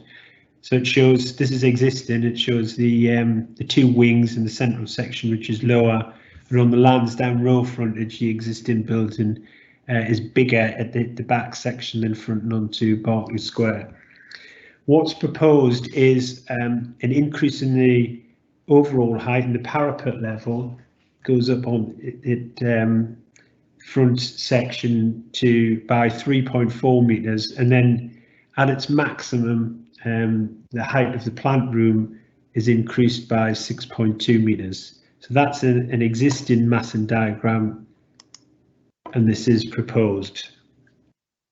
So you can see here that the 8th and 9th floors are set back, and then the plant room is set back above that. So in terms of views, the townscape and heritage assessment includes 11 views as existing and as proposed around the site. I won't take you through all of these, but I'll show you views 2 and 4 from the northern side of the square, looking across the square. View 5, which we consider to be an important view because of the listed buildings and the implications of the new building on the setting of these listed buildings from Charles Street. View 7, looking along Clarges Street at the southwestern corner of the building. View 9 from Hay Hill, looking at the eastern flank of the building, and then view 11 looking north along Barclays Street. So I'll start with view 2, which is looking straight through Barclays Square. So on the left-hand side is Barclays Square House, development in the 1930s. On the right-hand side of the square are the original Georgian townhouses, many of which are listed, and there are some Grade 1 listed buildings on that side of the square. So the existing building obviously frames the southern side of the square, and this is a view through the trees. Moving to propose, so there is an increase in bulk there. We consider that increase in bulk does result in some harm to the setting of the square, but that harm's less than substantial, and therefore needs to be assessed in terms of the overall benefits of the scheme. That's obviously a winter view. In summer, when the trees are in leaf, you totally lose or virtually lose sight of the building. You can just see the base through the trees. So the any impact of the new building in terms of the bulk and mass is obviously only really experienced in the summer. This is a second view, which is on the western side of the square. So again, looking south, existing view. So again, the trees in the foreground. It's at the junction of Hill Street, Barclays Square House on the western side. You can clearly see the existing building there, and then proposed. So you read that increase in bulk. and I need to go to the summer view. So then in summer it's lost because of the trees. This is a view along Charles Street. So these are some of these buildings are listed. This is quite an important view. So as existing and then as proposed. Moving to the southwest corner of the site, so Clarges Street. This is an existing view and then proposed. The other side of the site now, so view looking down Hill Street. None of the buildings in Hill Street are listed. The Hill Street buildings frame the existing stone building, and then that's the proposed eastern view. In this elevation, you can just read the top of the plant room. And then the final view that I'll show, looking north along Barclays Street. So as existing, the building in the background here, and then as proposed. Again, you really have to be looking for it, but in this view, you can just get a glimpse of the rooftop plant. So moving to summarising, I'll put this image up of the Barclays Square frontage. There has been only one objection at the application, which is summarised in the report, and that's from the Lansdowne Club on Fitzmaurice Place. That objection wasn't an objection in principle to the development, but to the appearance of the loading bay frontage and servicing details, and that is dealt with by condition that you've got in the draft decision notice. A revised draft decision notice has been uploaded in the late representations folder, so that's table 2 committee. It makes some amendments to the draft conditions that you've got. First set of amendments that I'll talk about are administrative, sort of housekeeping amendments, and don't change the essence of the committee. Conditions 17 to 21 are amended to take out reference to the Class E use classes order, because the application was submitted prior to September this year, and needs to be considered in accordance with the old use classes order. But the spirit of those conditions remains exactly as in the original papers. It just is an administrative point, taking out reference to Class E. We've also taken off a condition that required details of how materials in the existing building, taken off a condition which required details of the internal structural design to be submitted, because that is dealt with as one of the heads of terms of the legal agreement rather than a condition. An additional condition has been added which requires details of how materials in the existing building will be reclaimed and recycled. That's the new condition 27. And then also we've added a condition requiring details of public art to be approved. Those last two conditions have been agreed with the applicant. There's also a change to the heads of terms for the legal agreement in the papers that have been uploaded, and that is that the affordable housing requirement is linked to occupation and not commencement, and also reference is made to stopping up the highway. The details would need to be agreed pursuant to the Highways Act.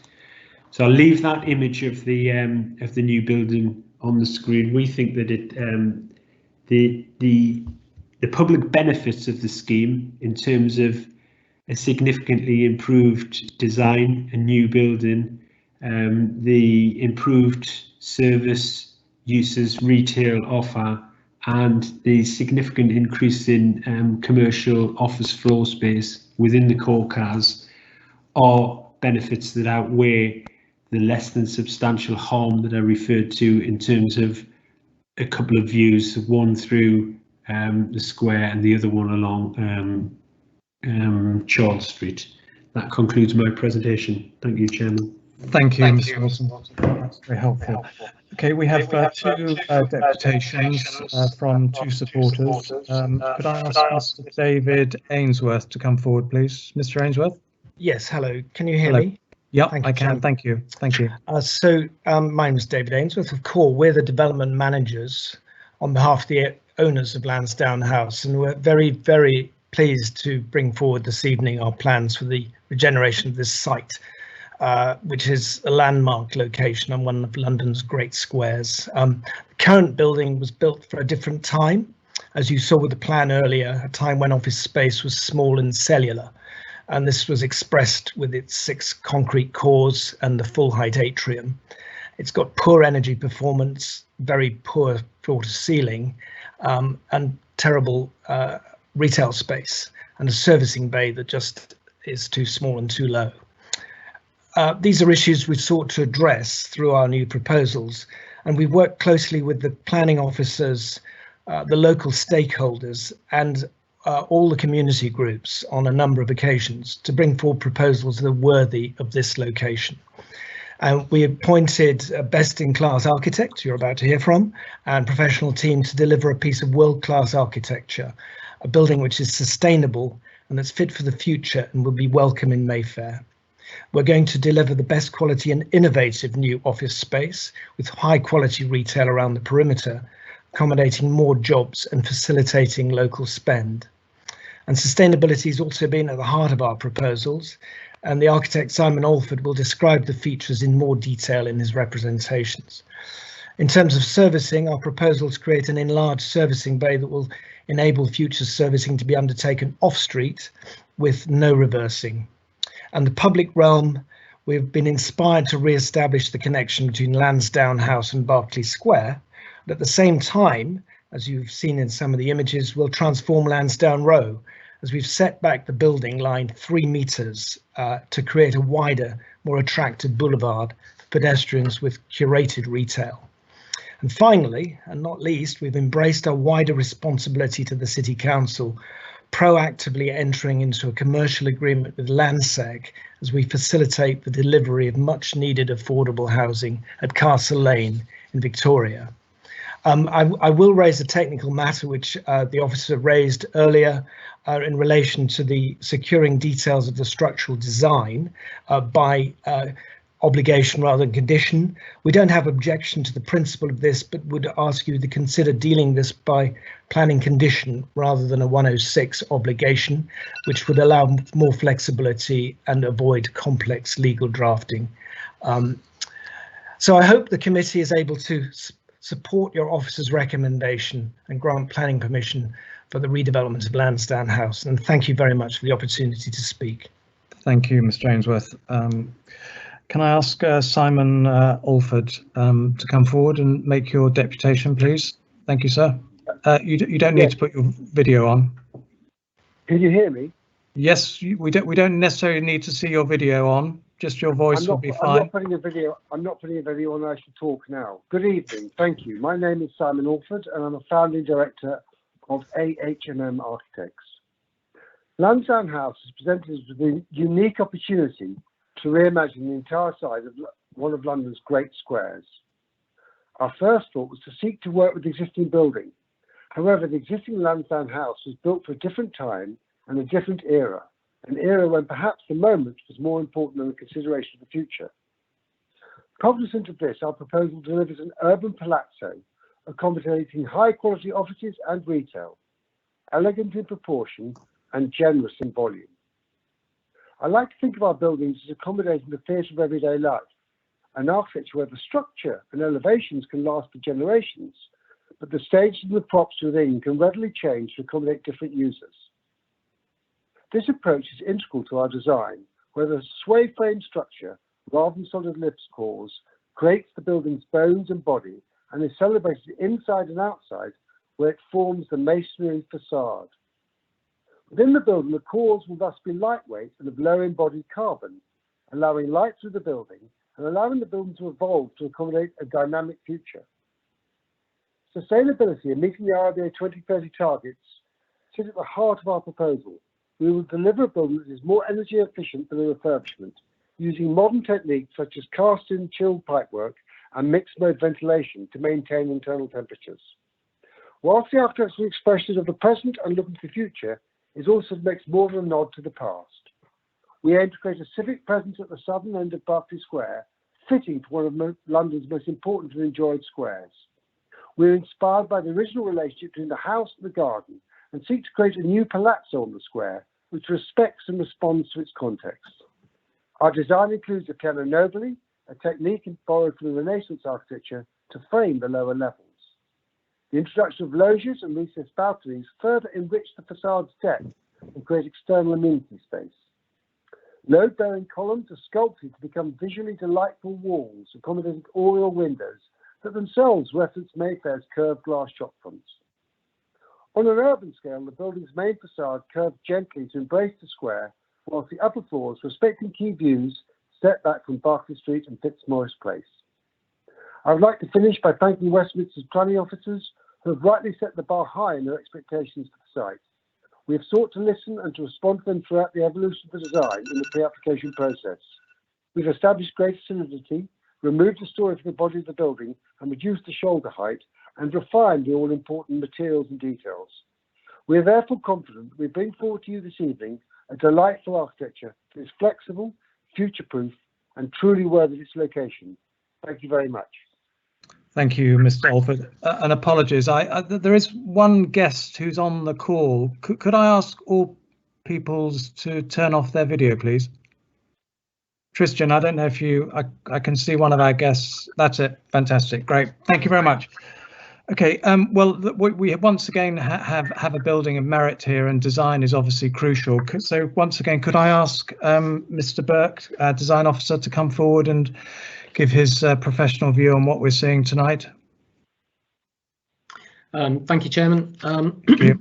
Well, the context here is obviously a sensitive one in townscape and heritage terms, with the application site effectively occupying all of the southern side of Barclays Square, which is a registered park and garden and one of the great squares of Mayfair and the West End. And obviously there are a number of high-grade listed buildings in the immediate vicinity. The existing 1980s building, as you will have seen from the report, is considered to have a neutral impact on the character and appearance of the conservation area, and so in our view it's a demolition is acceptable in principle, subject to the impact and quality of the replacement building. In terms of the height and bulk, as has been seen from some of the townscape views, it does have a greater townscape presence, and juxtaposed to Barclays Square and some of the immediately adjacent townscape, which includes some of the listed buildings, this does cause, in our opinion, a degree of harm simply by the shift in scale when you see the new building in relationship to the existing townscape. However, in terms of the architecture, it is considered to provide a very high level of texture, refinement, and a richly detailed facade. It's a high quality and sustainable building, providing retail and office accommodation. I think perhaps most successfully, particularly compared with the existing building, is the ground floor treatment. It engages very much more with the street and the public realm, whereas the existing building is much more kind of fortress-like and small shop fronts at ground floor level.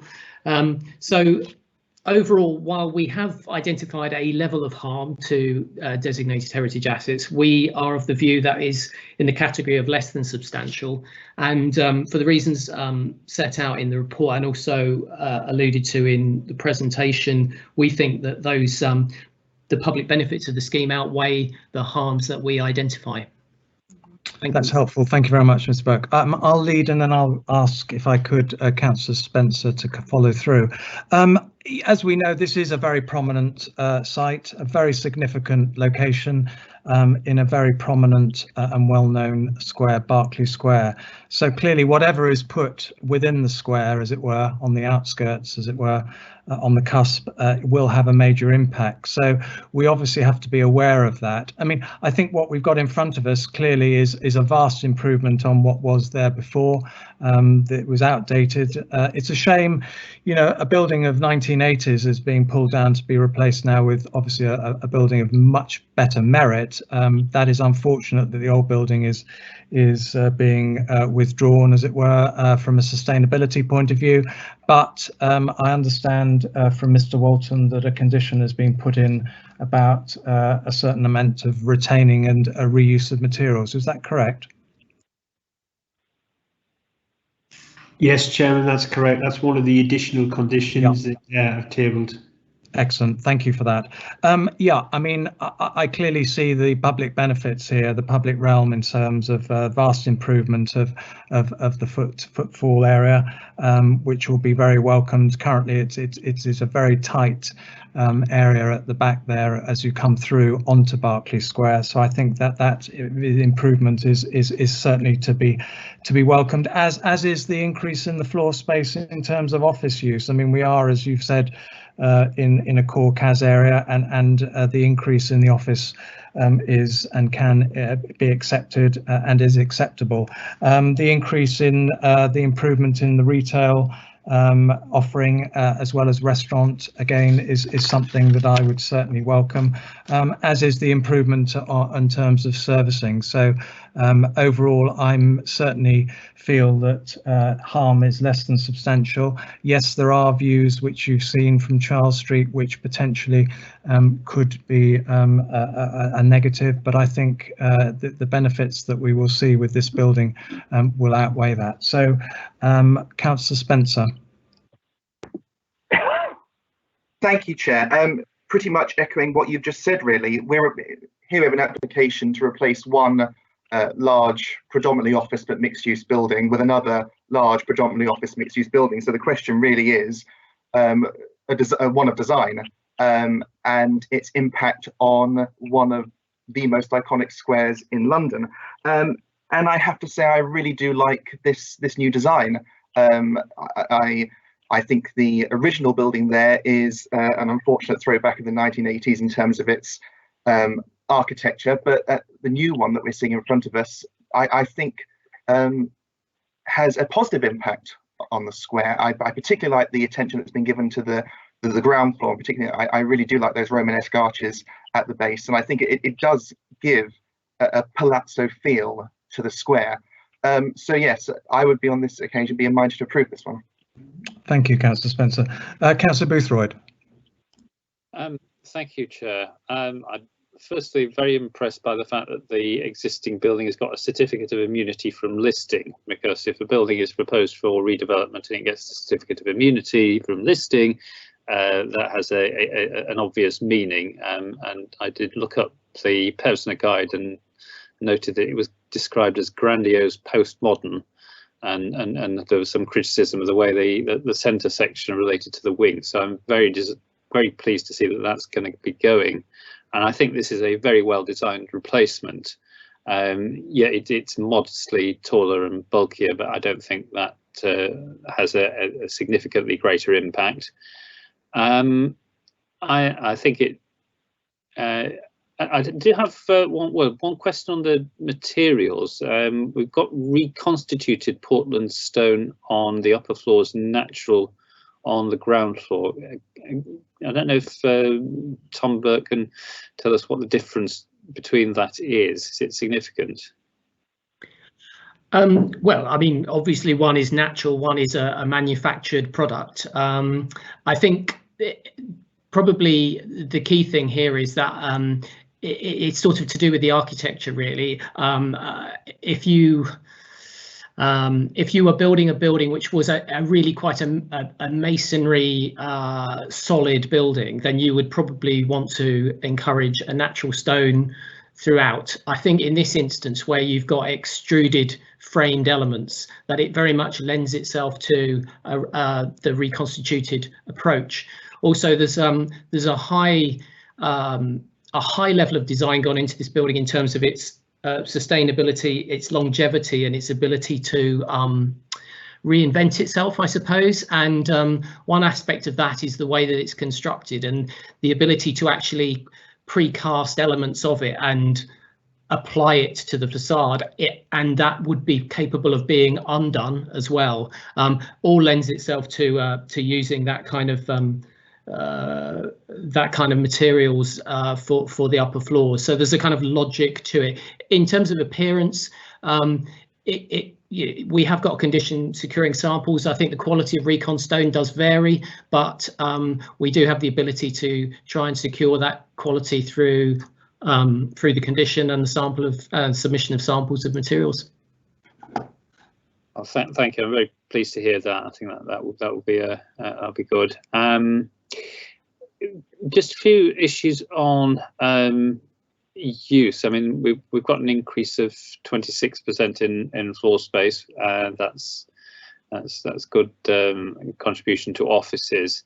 The link to housing, I'm not sure. I mean, given the policy has actually been struck out by the inspector, there may be issues on that, but it's welcome to have funding for affordable housing in another part of the city.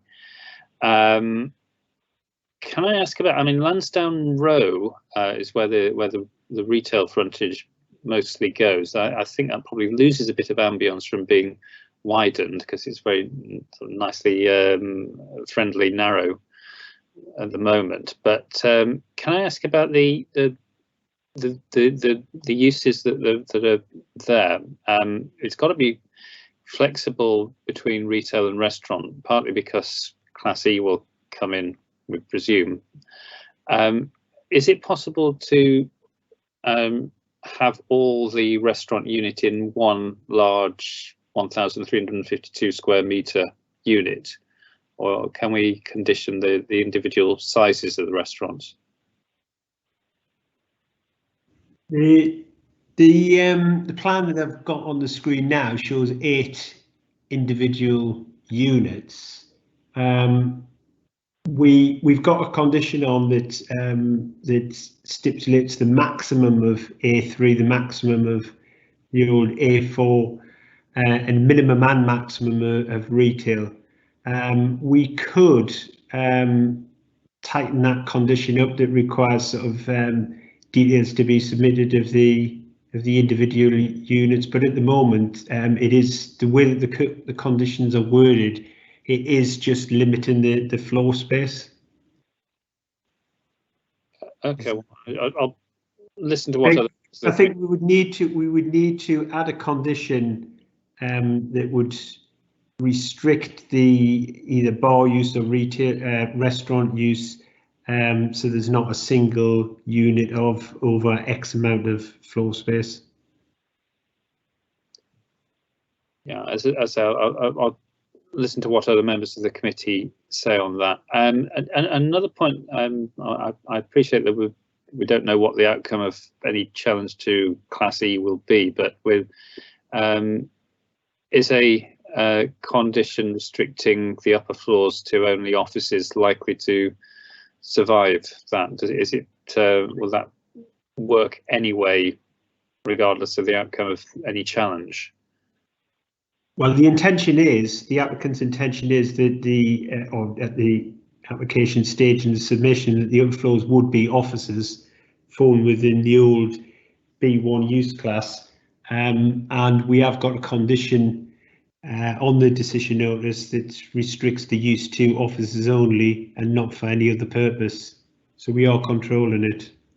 I think we're confident that that we would be able to control it as well. That's good to see. And yeah, I think the only other point is the GLA asks for affordable workspace. I think that's something that the City Council has not generally done until very recently. I don't know if we have the policy to do that.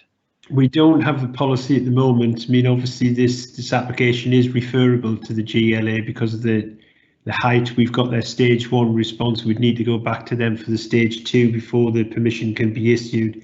So it'd be open to them to maybe push that issue, but as you say, we don't have the policy, so we haven't recommended that. But we are, if I could just interject, but we are currently working on SPD on affordable workspace councillor. Thank you very much for that. But yes, in general, I'm very happy to see this application and would be happy to support it. Thank you, Councillor Boothroyd. Councillor Barraclough. Thank you, Chair. Not wishing to waste time echoing what other people are saying. My sole concern is the character of Lansdowne Row, which I worked for a while at the Mayfair Telephone Exchange, and this is one of the few places in Mayfair where ordinary people can shop and get a sandwich and get the shoes repaired and so on. And I'm a bit concerned about curated retail along Lansdowne Road and it becoming, an upmarket row of boutiques, essentially. So I appreciate that we have limited ability to control this stuff, but I'll say to the applicant, please remember who does the work in Mayfair, and please ensure they've got some places to shop and to eat. The only other thing I'd say is I do smile when applicants say we're putting sustainability at the heart of our development and then propose to knock down a new building and build another one. That isn't, I don't think, sustainability, really. Appreciate it's not a planning consideration, but as we move forward, it would be great to see in our documentation how much carbon genuinely is being generated and released by knocking down a building and releasing the embedded carbon within it, and building a new one. But with that, I generally approve the building. Thank you, Councillor Barraclough. I don't know, Mr. Walton, if you wanted to come back on that sustainability issue. Well, as the applicant said, sustainability is sort of one of the key drivers and at the heart of the submission. The energy performance of the building, it's 39% carbon savings, which is over the 35% requirement of the 2013 building regulations. There's 26% renewable energy, which is over the 20% requirement. The energy performance is very good in the development, and on your screen now is a slide that shows the sort of internal structure.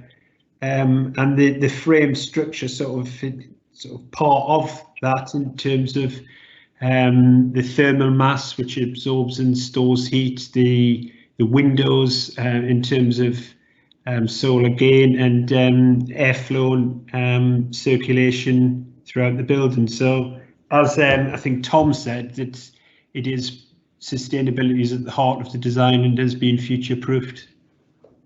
Indeed, thank you. Councillor Glenn. Thank you, Chair. Most of my points have been made already, especially the ones about embodied energy and the fact that this building was conceived in a different era for a different time. It was done in 1988, and it makes me feel rather old.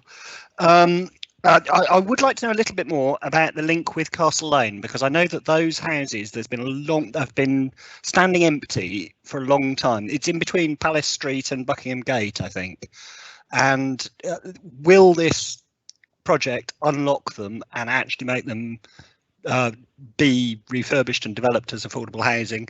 And if so, you mentioned that there's a change of conditions, so it's going to be on occupation, not commencement. How much will that delay it? The answer to that is that it could. I mean, this is an unusual situation that obviously in terms of our adopted policy, the increase in office floor space doesn't actually generate a mixed use requirement.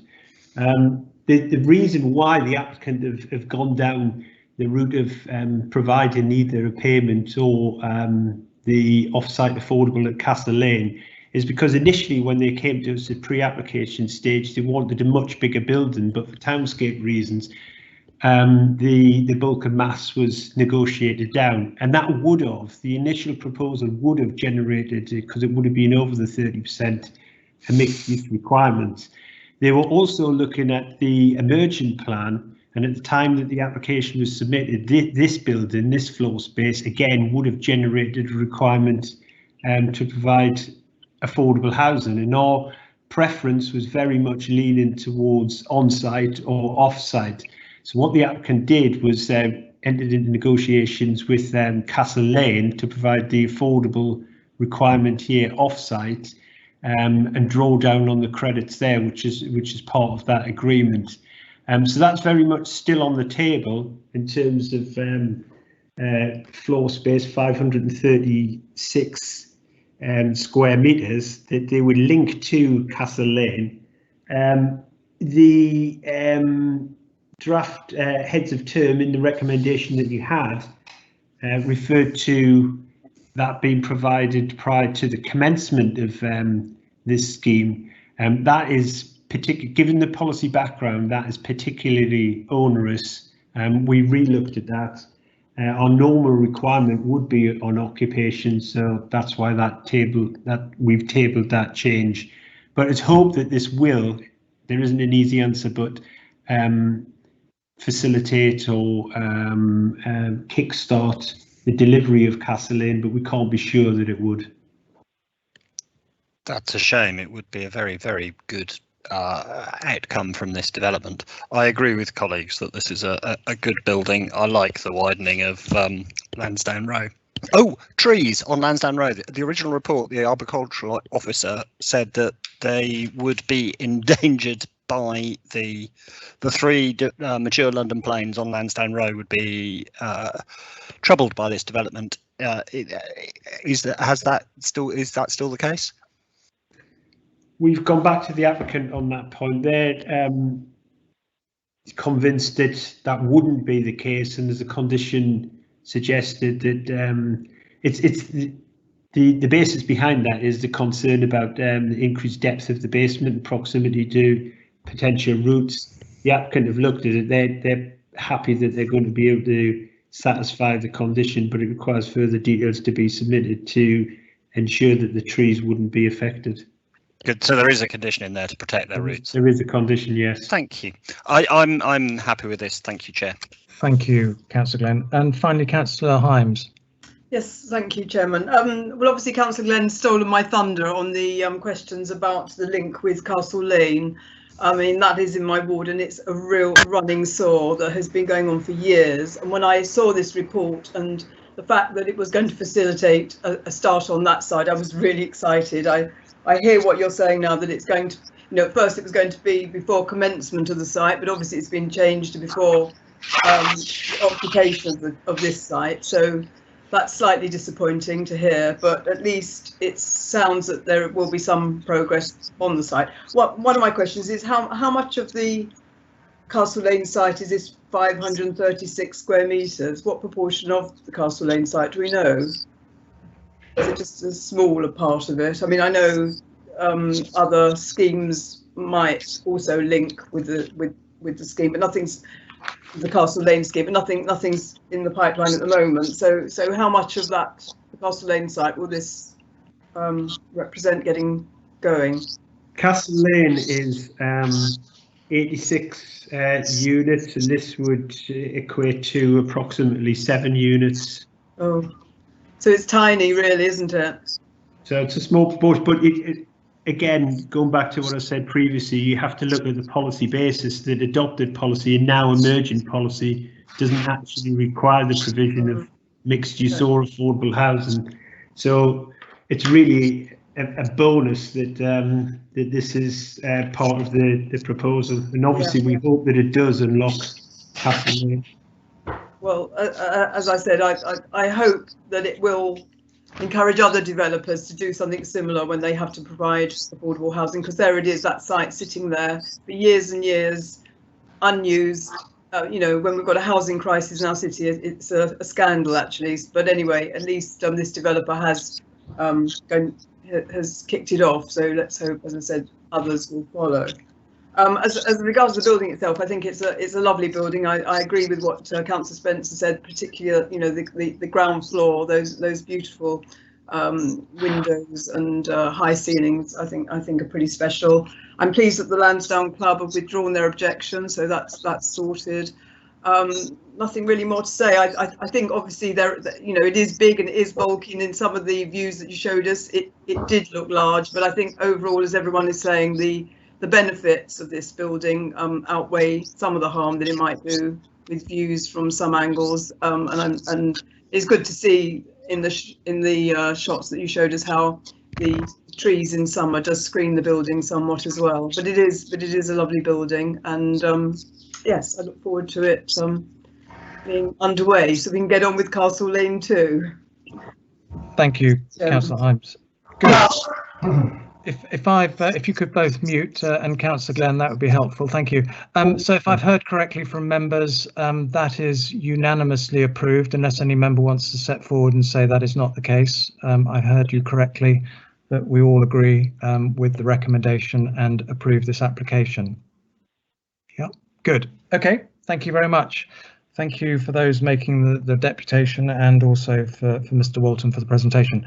Right, moving on to the next application, which is item number 2, First Chicago House 90 Longacre, and the presenting officer, Julia Ashgare. If you could perhaps get your presentation.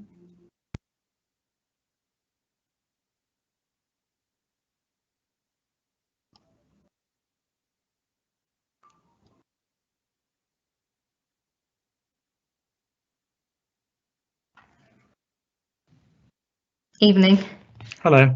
Hey, can you see my presentation? We can see, I can certainly see. Giles on it. Yeah, St Giles on it. Yeah, that's right. Perfect. Great. Thank you very much. So this application relates to First Chicago. Oh.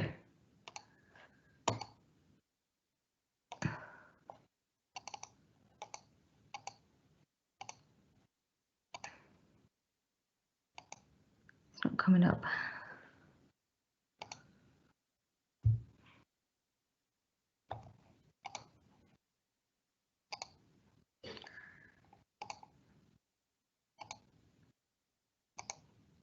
Okay, not all the slides are working. I'll show a different one instead. Is it just 2 and 3 that aren't working? Yeah, it's the photographs that aren't working. Okay. Well, the plan's gone now as well. Okay. Does perhaps Steve Brandon, does Tom have this presentation? No, he hasn't, because it was too big to send. Okay. Sorry, Chair, we've been at this 2.5 hours. I wonder whether we could maybe have a 5-minute break, and maybe yes, indeed. Everybody time to reset their IT as well. Okay, that's fine. Agreed. Yeah. Okay, 5-minute break. Thanks.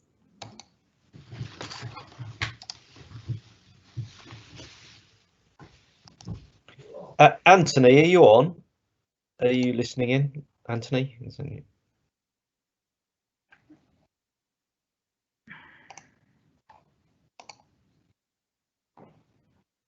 Yes, I'm listening. Any ideas? I would close and try to reopen. I am reopening it at the moment. Yeah. Is it working? Maybe it's not. Maybe it's genius. It's been working all day. Okay, it's there. I'll upload it again. Are we still live or not? Yes, you're still live. Because I'm going to upload it now. Again.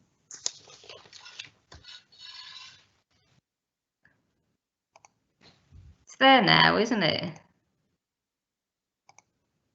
Can you all see that? Yeah, all good, all good. Okay, yeah. It's there now. Okay, yeah. Fine.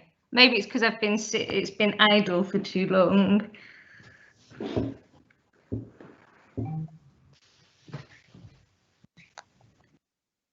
Tom? Yes, Julia. If you needed to open it, it's in my officer reports under committee notes. It's the PDF at the top for 90 Longacre. I'll have a look for it as well. Okay.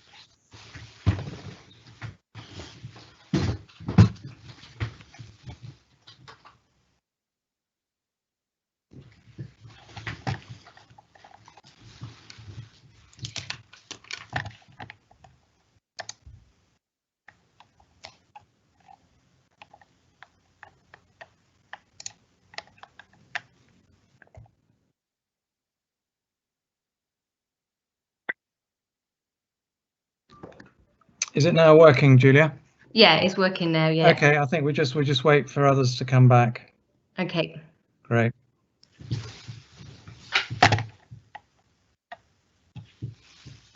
I'm back, Chair. Well done. Thank you. Me too. I'm here. Thanks, Louise. I'm also here, Chair. Jim, thank you. James? No, not yet. And David? No, I'm here, Chair.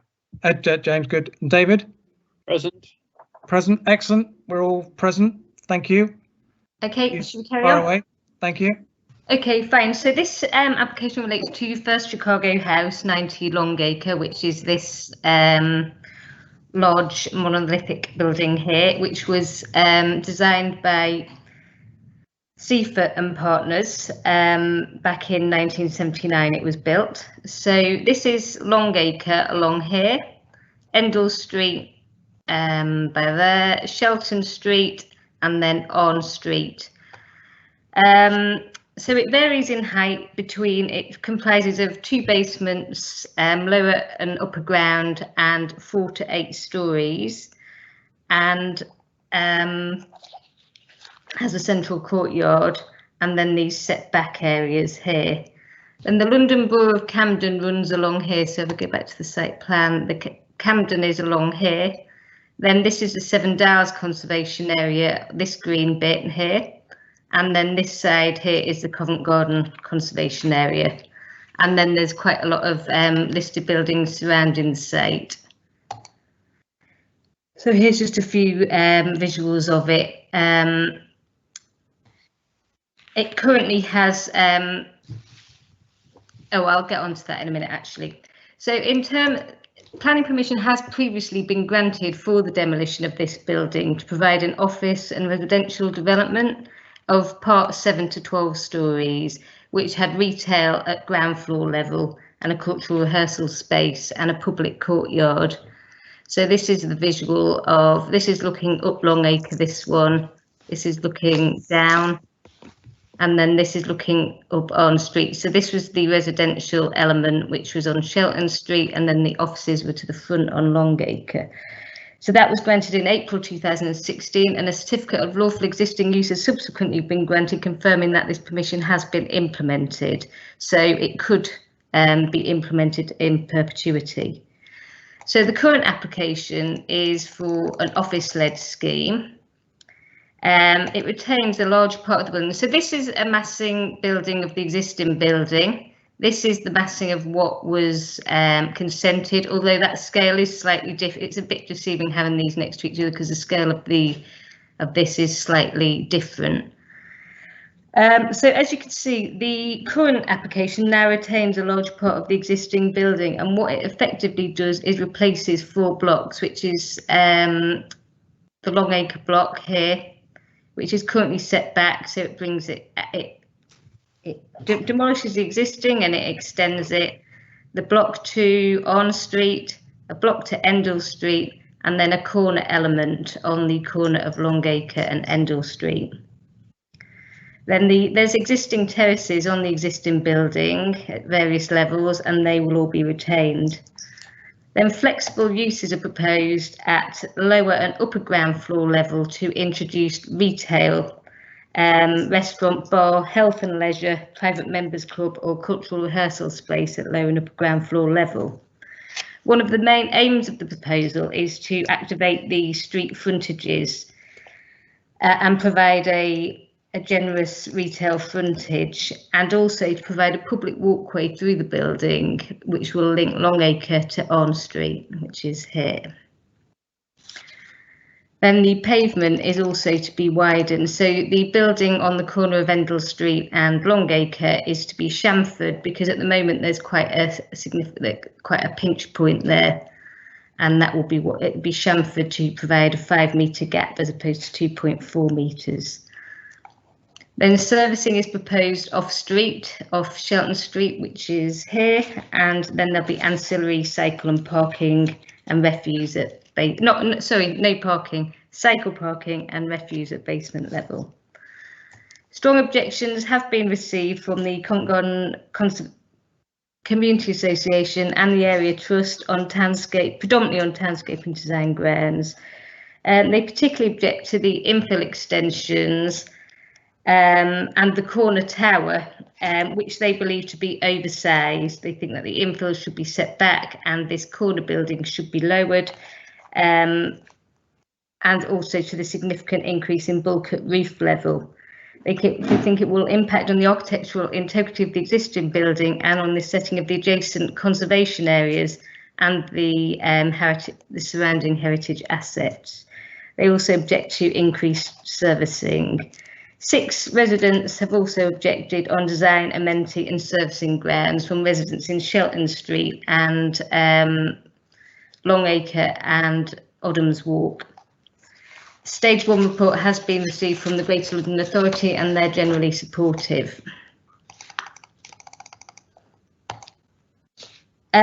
So the retained building will be cleaned and refurbished with new glazing, and then the 3 new blocks will all have a similar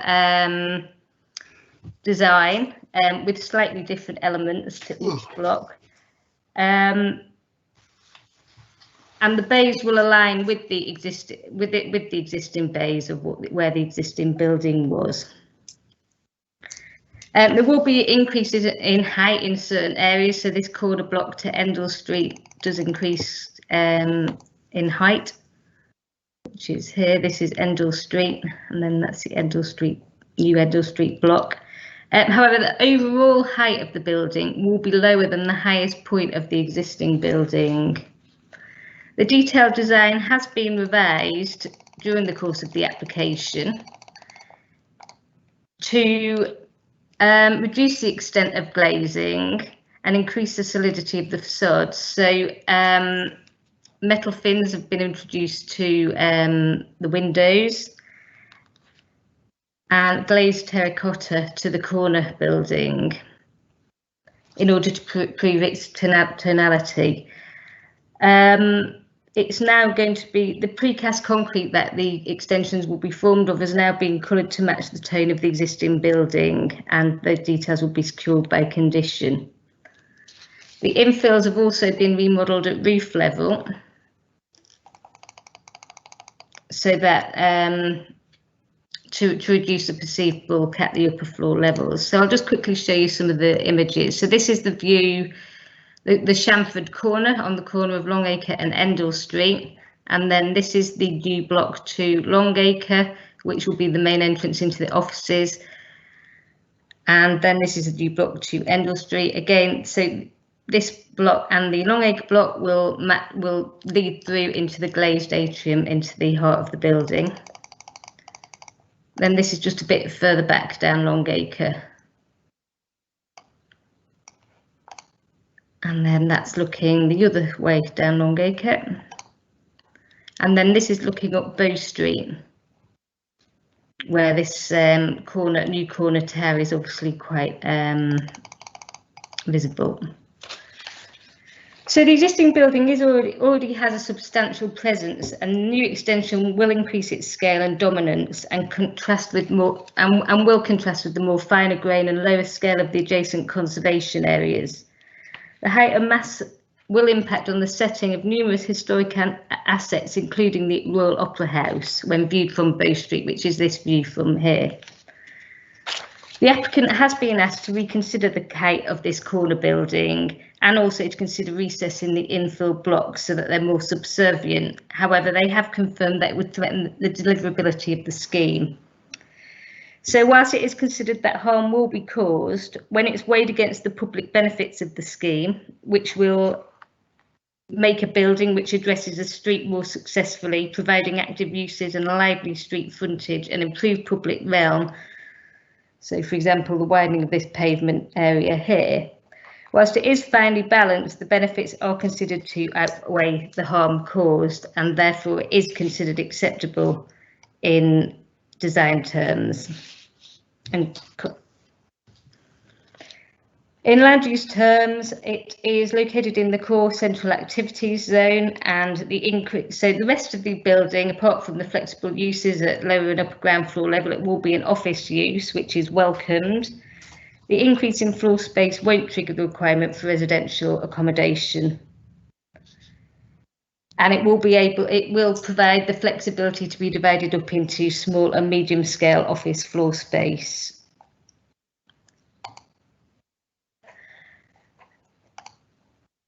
Then this image here, this is the public walkway here, which shows that there will be ramped access through into the central atrium.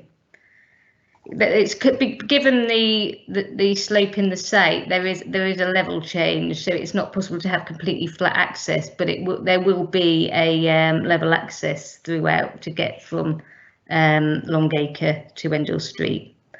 Then there'll be retail uses, retail bar, restaurants, health and leisure uses, which will be 4,392 square metres. The new shop fronts and the internal layout will provide the flexibility for up to 10 units. A condition is recommended that a minimum of 556 square metres be for retail use only. The applicant seeks up to 1,773 square metres for restaurant, with the largest would be 619 square metres, or 550 square metres for bar use, with the largest at 447 square metres. So this will trigger the policy Taste 10, which only allows entertainment uses of this size in exceptional circumstances. However, since that policy, the London Plan and the intent to publish London Plan does support growth of the nighttime economy in the core CAS. And it's considered that the provision of restaurants and bars in this development will increase the vitality and viability of the area, and subject to conditions, entertainment uses of this size will be acceptable. So conditions are recommended to secure an operational management plan to control the hours of operation of any restaurant until 11:30, apart from on a Saturday, which would be, and Sunday, Friday, Saturday, which would be midnight, and a bar use 12:30 daily and 1 AM on Friday and Saturday. The corner unit here, which runs from Endell Street to Shelton Street, there are residential properties in close proximity on Shelton Street. So if a restaurant or bar use was to occupy this unit, a condition has been attached that customers only enter and exit from Endell Street. Full details of full height ductwork will be secured by condition. There is provision for full height extract ducts as part of the new building. Permission is also sought for up to 1,559 square metres for health and leisure uses, including gym, gallery, cinema, health clinic, private members club, or a cultural rehearsal space, which will be in this unit here, which would run along Arn Street. Again, these uses are consistent with the mix of uses supported in the central activity zone and will contribute to the character and function of the area. So subject to an operational management plan to provide full details of any future uses which will control operating procedures and hours, etc. It's considered that it wouldn't harm residential amenity. In terms of the amenity of the actual building, there are residential properties in Longacre.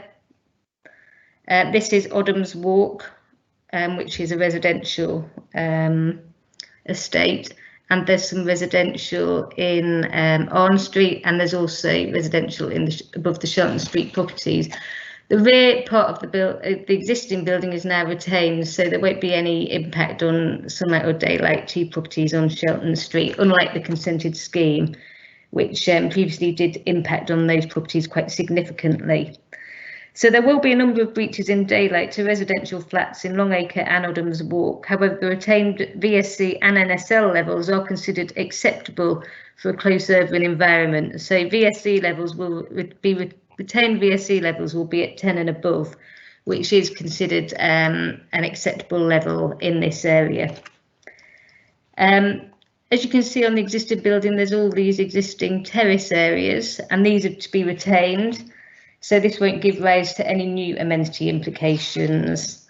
Full details of plant will be secured by condition to ensure that it meets the council's standard noise condition. In terms of highways, 300 cycle parking spaces are proposed at basement level and 60 shorter stay spaces. This is slightly short of the London Plan standard for a new development. However, it is more than what will be generated from the increase in floor space proposed.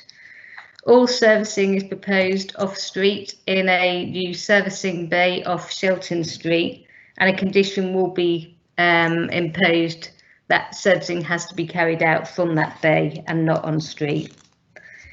In environmental terms, obviously the retention of the existing building as opposed to wholesale demolition, which was previously which is consented for the site, is welcomed in sustainability terms. It will provide a significant improvement in carbon emissions over building regulations with renewable energy in the form of air source heat pumps and PVs. It's designed to connect to any future district heating network. It also seeks to achieve a BREEAM Excellent rating. There are a number of street trees. There's a London plane on Endell Street, and a condition is recommended to protect this tree. Full details of landscaping and the details of the biodiverse green roofs is recommended that be secured by condition. So it's recommended that conditional planning permission be granted subject to the views of the Mayor and a Section 106 agreement as outlined in the report. Thank you very much. Good. We have one deputation supporter, and that's Mr. Liam Bond. Mr. Bond. Good evening. Can you hear me? Yes, can. Thank you. The floor is yours. Thank you, sir. Thank you very much. My name is Liam Bond, and I'm speaking on behalf of Northwood Investors, the long-term owner. The proposals seek to rejuvenate an entire city block in Covent Garden. However, we recognise that sustainability is at the core of the council's ambitions. Here, our agendas coincide. We are seeking to refurbish and reuse around 80% of the existing building. Put simply, we believe that working with the existing building is the right thing to do. 90 Longacre was originally designed in a postmodernist style by Seaford and Partners.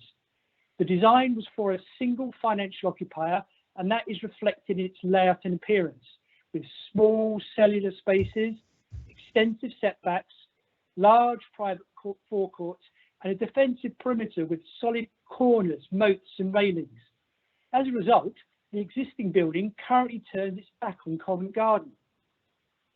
The building is not within a conservation area, and there is an extant permission dating from 2016 for wholesale redevelopment, which introduced modern architecture and greater massing across a mixture of uses. But having taken a fresh look, we believe there is an opportunity to do better. We propose to work with the existing building, retaining most of the structure and introducing infills to heal the fragmented internal layouts and remove pinch points. This will deliver grade A office space with an emphasis on the well-being of occupants, with operable windows and extensive landscape amenity terraces. At the ground floor, we want to invite residents and visitors into the heart of the site through new double-height entrances on Endell Street and Longacre. In this heart, visitors will find a large atrium where we can curate a series of activities. These uses will also extend around the perimeter of the site, animating the streetscape at this important location. We have worked closely with Westminster's officers and local stakeholders over a period of several months, particularly on the approach to the massing articulation of the new architecture in sensitive key views. Since the submission of the application, we have broken down the massing of the infills at upper levels and evolved the materiality to ensure our proposals sit comfortably within the streetscape. We have progressed the new massing as far as we possibly can to deliver a commercially viable scheme and believe we have struck the right balance with accompanying public benefits. One significant benefit can be found in the corner of Endell Street and Longacre, where the proposals pull back the building line, doubling the width of the pavement to remove the pinch point and improve sight lines for both pedestrians and for vehicles. finally, we have purposely aligned our leases that are beginning to expire. As a result, we are committed to delivering the project in the new year once we have vacant possession. In summary, our proposals seek to be sensitive to this historic location and represent sustainable rejuvenation of 90 Long Acre, extending the life of the building for future generations. Thank you. Thank you, Mr. Bond. Much appreciated. Well, once again, we're being presented with a building that has real design merits, but without going into that in great detail, I'd like to call once again on Mr. Tom Burke, our design officer, to give his opinion of what we're being presented with tonight from a design perspective. Thank you. Thank you, Chairman. So as we've identified, we're not in a conservation area here, but once again, not unfamiliar territory in Westminster. It remains a sensitive site and one with heritage assets in close proximity, but two conservation areas immediately adjacent and a number of very high grade listed buildings. As far as the existing building goes, I would imagine it will have its admirers and its detractors, but I think it is unquestionably by a noted architect, and there are many elements of its design which I think are there to admire in terms of the handling of massing, if nothing else. However, in design terms, it isn't perfect. It's not without its deficiencies, and I think perhaps foremost amongst those, which was alluded to by the speaker there, was that it's quite an insular building in the sense that it rather turns its back on the street. There are no shop fronts. There's a lot of dead sort of interactions with the street, blank walls, light wells, etc., etc., which is a negative, and as I say, it doesn't really engage with the surrounding streets and people on them.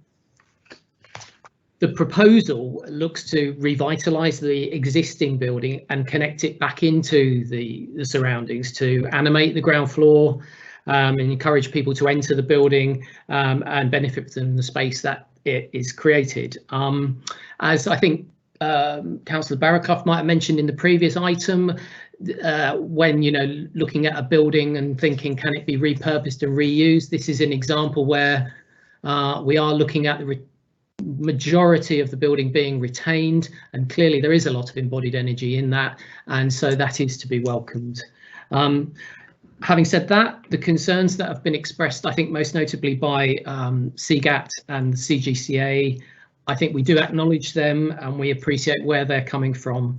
And while some amendments to the scheme have been made by the applicants, the impact of the new extensions does still cause a degree of harm to the townscape. But I think for the reasons we've set out in the report and the presentation, but essentially there is a slightly more uncomfortable relationship in our view in terms of the impact on the setting to some of the listed buildings and to the conservation areas.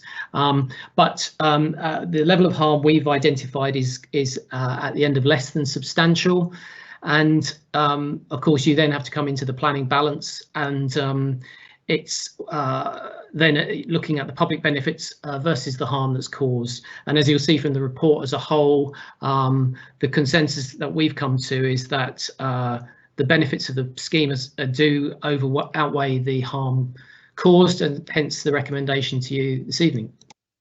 Thank you very much, Mr. Berg. Well, this sits very much in Councillor Hymes's ward, and so I'd like to ask if you could lead us off on this one. Councillor Hymes. Yes, thank you, Chairman. Thank you. Thank you. Firstly, I'd like to say that I'm pleased that the existing building is not being completely demolished, and that a scheme is now being presented that preserves some of the original Seaford building. Having said that, this has never been a particular favourite building of mine, probably for the reasons that have just been mentioned. It kind of doesn't, it's not welcoming. It just sits there in Covent Garden and doesn't really give any benefit to passers-by or anything. But so I welcome the changes that will give it more of a street presence and make it more interesting, as well as enlivening this area of Covent Garden, because it needs it. I think the building, when completed, will provide excellent and up-to-date office accommodation, as well as some other mixed uses. And it will turn a rather sombre building into a vibrant, fit-for-purpose 21st century building.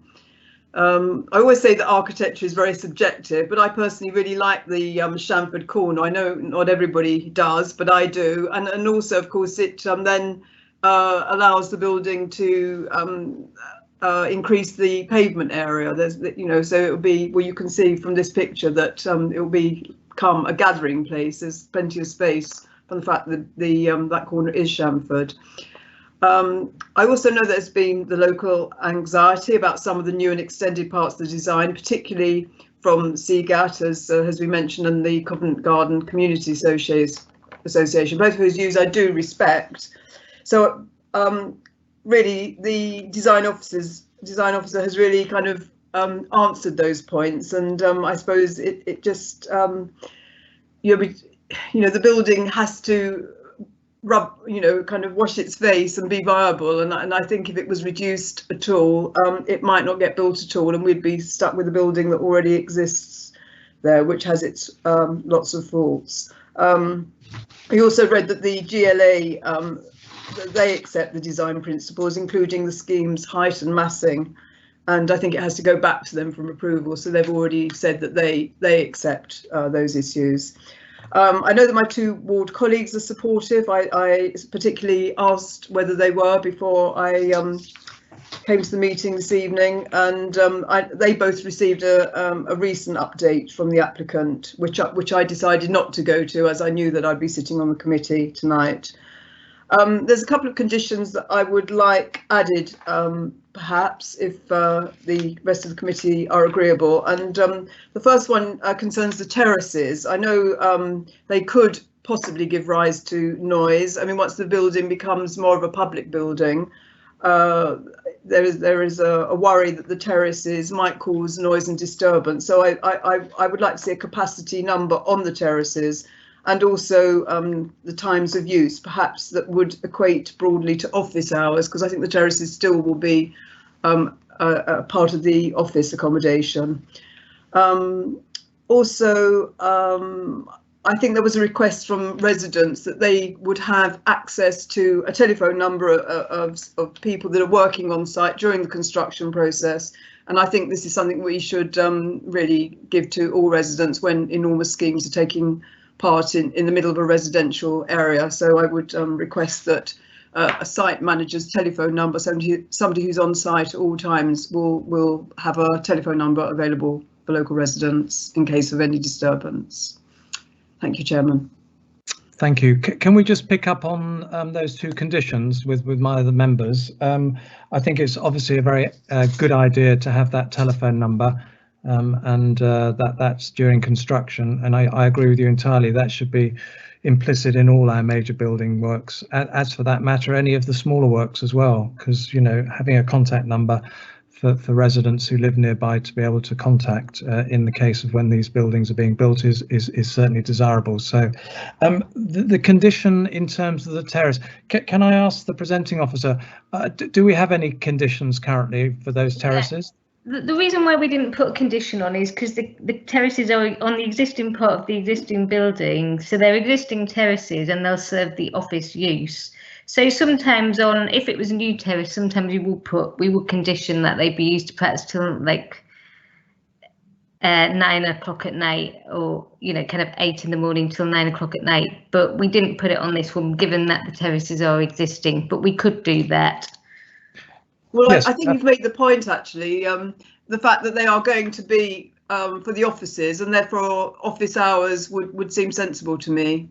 I think there has been complaints in the past that there have been some kind of noisy parties from them. So I think office hours. On the scheme next door to it, I think we put something like 8 in the morning till 9 o'clock at night on those terraces. So we could put something similar to that.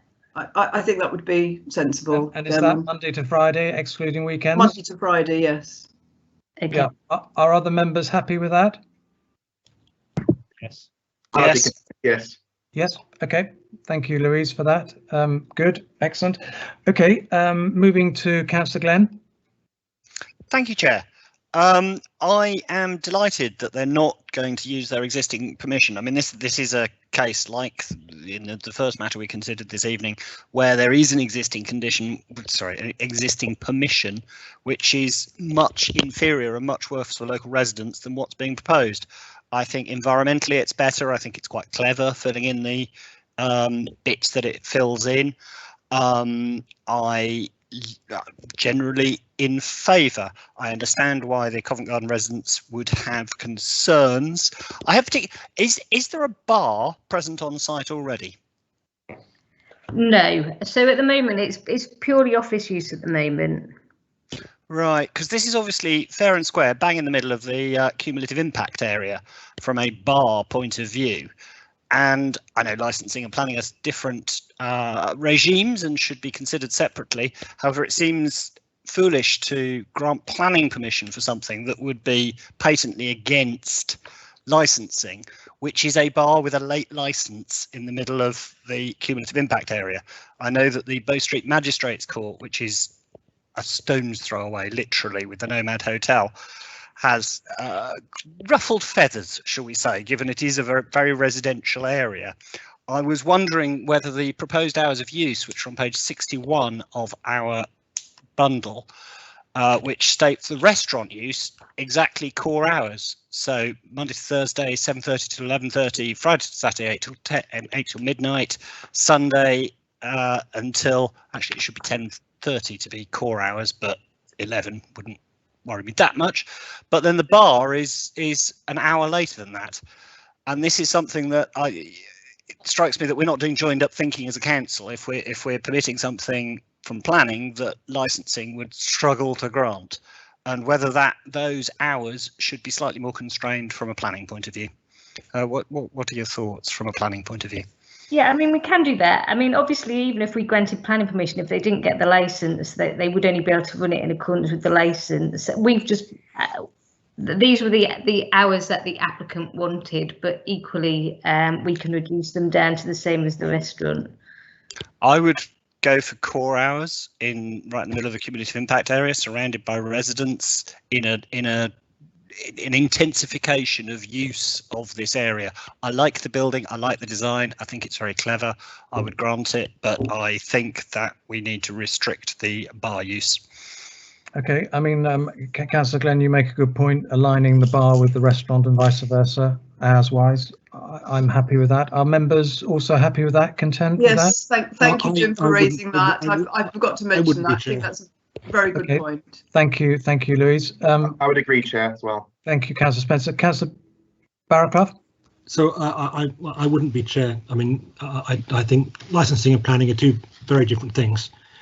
And this is on Drury Lane. This is in Theatreland, and people may very well want to go to the theatre and then have dinner afterwards. And I would argue that 11:30 on a weekday is too early.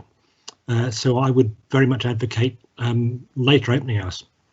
Okay, and but I appreciate that's licensing rather than planning. But I don't have a planning constraint in Theatreland that says you can't open a restaurant after 11:30.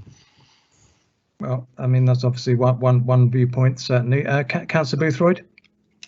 I think there's a good point in just putting standard hours on and then saying that if they want to apply to extend the hours as a post-theatre bar, then that will be, that will be considered depending on the operator. Exactly, the operator can come back, can't they, and request a difference certainly from the licensing perspective. Is that not correct?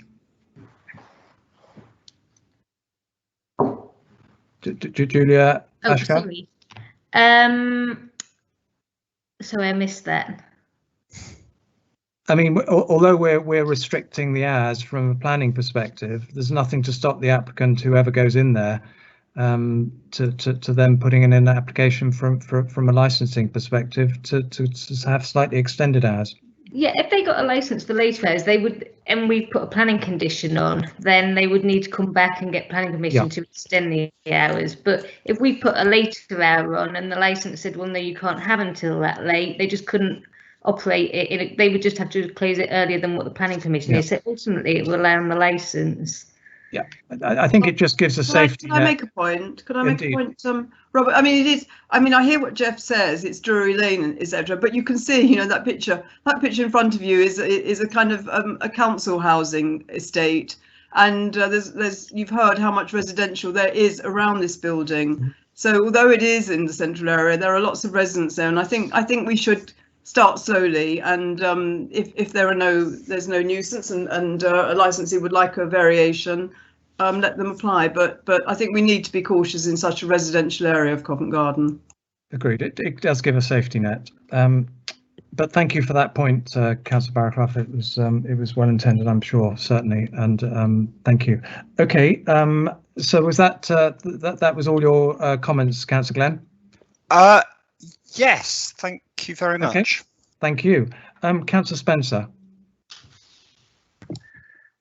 Thank you, Chair. Just to sort of really cross the T's and dot the I's over the objections regarding bulk.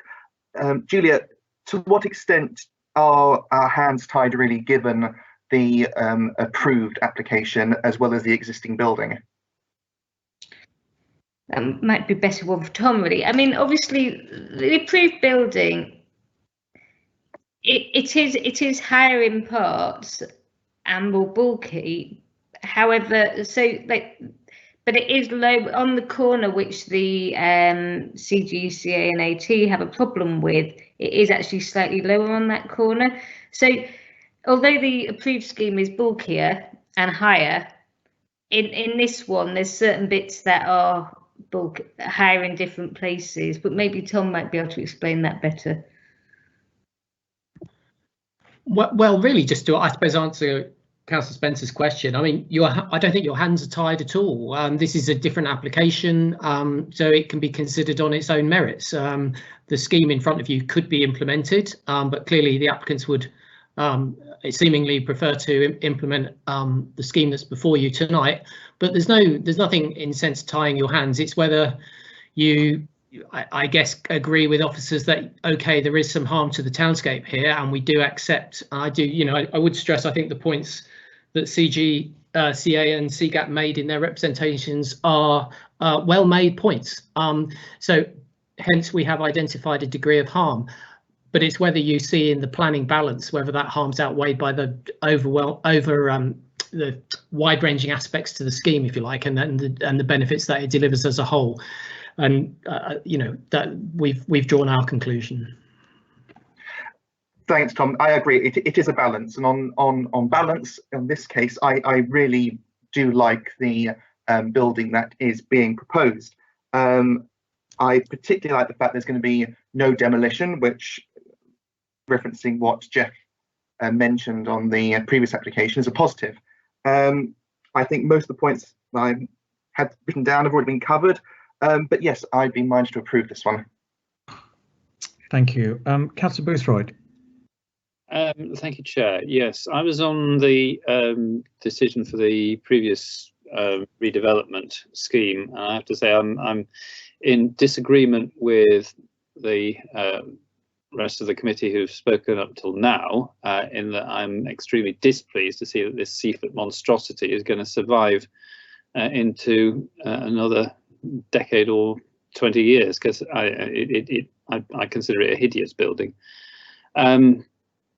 It is an improvement to the design, and some of the changes that have been made to it improve the detailed design. I can't let my personal prejudice against the building colour the assessment of the planning merits of it. It does have an impact on light, and it does increase the bulk, but in line with what's already been what is in the area, I don't think that's excessive. I think it's good to get some active shop fronts, because you know, one of the worst aspects of it was the way it did turn in and didn't have any street presence. I think they're reasonably sized units. They're only just over the Taste 10 threshold, so I think that it's probably going to be acceptable given how big the site is.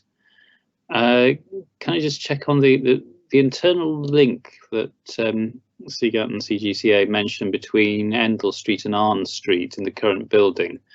That isn't replicated, is it, in the proposal? Because it's sort of there is a link, but it seems to go at right angles rather than across the building.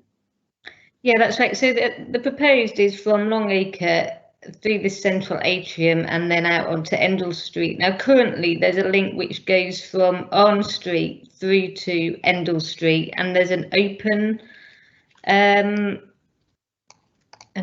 courtyard, so it runs through there. But when I went on site, it's gated and it was locked, so it's not something that you can currently just walk through. Yes, and I'm not sure what the point is of doing that, because I mean, that's not the natural way. I mean, Endell Street is sort of a side road, and Longacre is the main road, and you know, yes, it doesn't work. So yeah, I can see that's a bit of a gain. One other point: there's a private members club is possibly under consideration. That is a sort of use that you don't really know what it's actually going to be. Is it going to be a sort of just basically a private version of a public bar, or is it going to be something a bit more you know, restrained and calm? So I don't know what if it's possible to yeah. I mean, these flexible uses, things like that, it's been incredibly vague, to be honest. So how we've dealt with it is we've put a condition that any of those flexible uses or any future uses as well, have to submit a operational management plan, and that we would secure full details of the nature of the use, number of customers, hours of opening, and for those approval of details applications, we would probably consult neighbouring residents on those, because obviously it is kind of a bit of an unknown at the moment. Right, thank you. I think that will give them a bit of reassurance about it. So yeah, in spite of my reluctance to countenance the continued existence of this building, I don't think there's enough to justify refusal. Thank you, Councillor Boothroyd. And Councillor Barraclough. I can add very little to what's already been said, so I would be in favour of this application. Okay, well, thank you very much. Excellent. So I'll just add my few words, if I may. I have to say I'm very much with Councillor Boothroyd. I'm a detractor of this building rather than an admirer. However, I think what is being proposed will actually revitalise it and will create a much better building all round. So I think Louise Himes mentioned it brings it into a 21st century building. I like the way that the retail element on the street side, on the street scape will be improved. It sort of turns the building from inward looking to outward looking. So overall, I think this has got to be commended. The sustainability issue, again, picking up on what Councillor Barraclough talked about with the previous application. Here we have an application which is proposing to not demolish, but to use and to improve. So I think that has to be commended. And of course, from the sustainability point of view, I think I read in the papers it's 78% improvement in carbon emissions. So that has to be positive all round. So I'm sensing, I'll go around quickly just to get confirmation of where members stand. I'm happy to approve as is. Councillor Himes? Yes, happy to approve, Chairman. Thank you. Councillor Glenn? Happy to approve. Just clarity about the opening hours of the A4. Yep. I would prefer them to be level with the restaurant, but I'm obviously happy to go with my colleagues' majority opinion. Yeah, I think overall members, apart from perhaps Councillor Barraclough, were content with that levelling up. Am I right in thinking that way? Yeah. Yes, Chair. Yes. Okay. Yep. Then yes, very happy to approve as amended. Like the shop fronts, makes it a better building. Thank you, Councillor Spencer. Happy to approve. Thank you, Councillor Boothroyd. Yes, agreed. Thank you, and finally, Councillor Barraclough. Agreed. Thank you. Excellent. So that's unanimously approved. Thank you very much. Okay. Chairman, if I could just come in there just to confirm, I've just heard that from the committee that the bar hours are to be amended to correlate with the restaurant opening hours, and also an additional condition restricting the use of the terraces during the week, Monday to Friday, to between, I think it was 8 in the morning and 9 o'clock at night. Is that correct? That is as I heard it, yes. Thank you. Did you want to? There was also, Councillor Himes talked about the contact details during construction. That will be wrapped up in the construction management plan. That's generally in there anyway. Yeah, that's fine. Okay, thank you very much. We've come to the final application of the evening, number 4, which is the colonnades, and I'll ask the presenting officer, Sarah Whitnell, to come through and make her presentation. Thank you. Thank you, Chairman.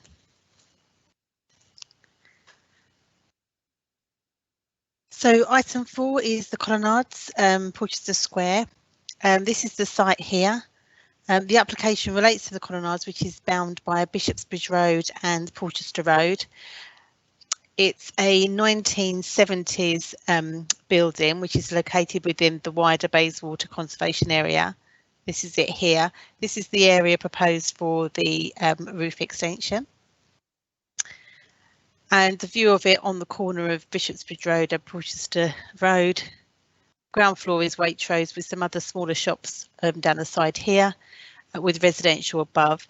And the proposal is to extend at this level here. So planning permission is sought this evening for a roof extension, which is shown here in grey here. You can see it along here. And this is proposed to provide additional floor space to 7 residential flats which are existing, duplex flats below the development, so in this yellow brick area here. Representations have been received, quite a number. In your green bundle, there were 19 representations of objection. 3 on behalf of the Colonnades Residents Tenants Association. A number of grounds of objection have been raised. They're summarised in the officer's report and also included in full in your background papers, but they do include matters such as land use with concern over use for short-term lets, lack of affordable housing, design issues including that they consider the building to be a completed composition designed by architect Terrell Farrell, and that it was designed not to have any additional stories. That the proposed roof extension is not in keeping with the existing building. On amenity grounds in relation to loss of light and privacy, and also views and overshadowing, and a number of other matters which are set out in the officer's report, which are not considered to be material planning considerations. Since the officer's report was published, there were some additional representations that were received, which were sent to you in your blue bundle. That included an email chain of conversation concerning leasehold and freehold issues. Also a confirmation memo from our highways planning manager with a no objection. Some general comments from Thames Water, and also an email stating that the freeholder will not grant permission for the extensions to the building, even if planning permission is granted this evening.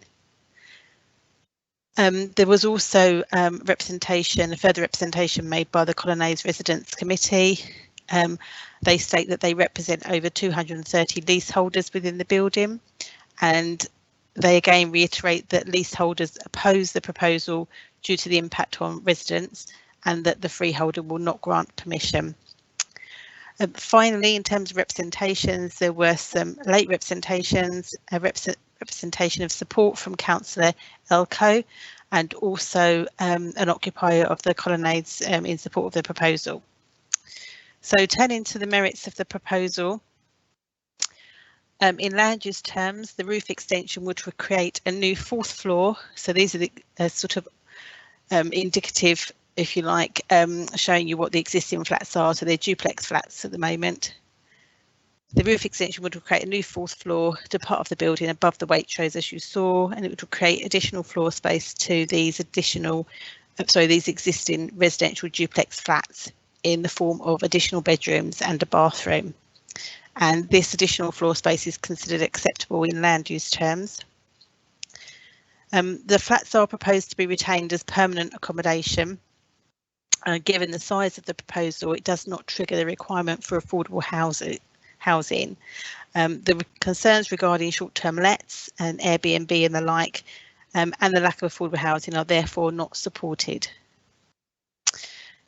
Turning to the amenity, this is a sort of artist aerial shot, if you like, of the application. You can see this is the area here of the roof extension. The extension is set in from both sides by about 3.6 metres, so there's a gap on this side, an equivalent gap on the other side as well. And the extension would be around 2.24 metres above the height of the existing parapet wall that goes around the building. The proposal would see a small loss of daylight that is, to roof lights and light wells to the application site properties themselves. You can see a number of light wells and roof lights here. Officers are not concerned that's part of the actual application site itself and is not considered to be so significant. In terms of surrounding residential properties within Bishop's Court, which is this property here, and also Porchester Road, there are minor losses of daylight, but these all fall within the BRE tolerances and are not considered to be material or noticeable to occupants. The development would have no impact on sunlight or overshadowing and accords with the BRE guidelines in those respects as well. In terms of privacy, no windows or openings are proposed to the side elevations, so no windows here, no windows here. The windows to the front are proposed as clear. The windows to the rear along the back here will be part opaque and part clear. So overall, given the relationship and the distance, as well as the orientation of the windows in the roof extension to surrounding flats, the extension is not considered to result in any significant overlooking or sense of enclosure. So just some close-up to show you here. In design terms, the extension would consist of an overall steel frame separated into these sort of spaced bays. 9 flats here over this area, as I mentioned, the 2 gaps at the end, so there's 11 in total at this level. Of the 9 flats, these two here you can see are not proposed to be fully fitted out and complete in terms of the extension.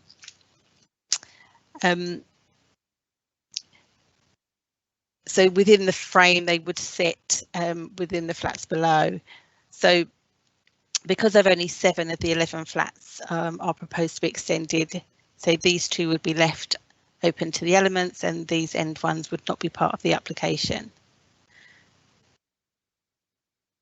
In terms of the view from Bishop's Bridge Road, this is what you would see. These are the 2 which are not part of, which are part of the application, which are not proposed for internal space at the moment, but they would have this mesh design so that it would actually have a sort of rhythmic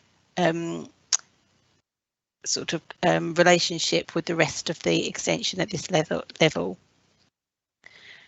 So I'll just take you through some more visuals. So again, from Bishop's Bridge Road, this is what you would see. So you can just see it popping up above the extension that is already there at this level. And then a close-up. So you've got the gap here, which is the set-in from the side road. This one would be used as internal floor space. This one wouldn't. This has got the mesh panel. And so an existing shot down Porchester Road, this is where the existing building is, you can see here. And then this is the proposed extension in that view. And then just finally from the front, so that's existing. And that's proposed. So overall, officers consider the principle of extending upwards to this block to be acceptable. Set in and set back position of the roof extension is considered to moderate its impact and visibility, and it is considered to be broadly acceptable in design. We think it would be respectful to the original character of the architectural designs and would integrate well within the wider block.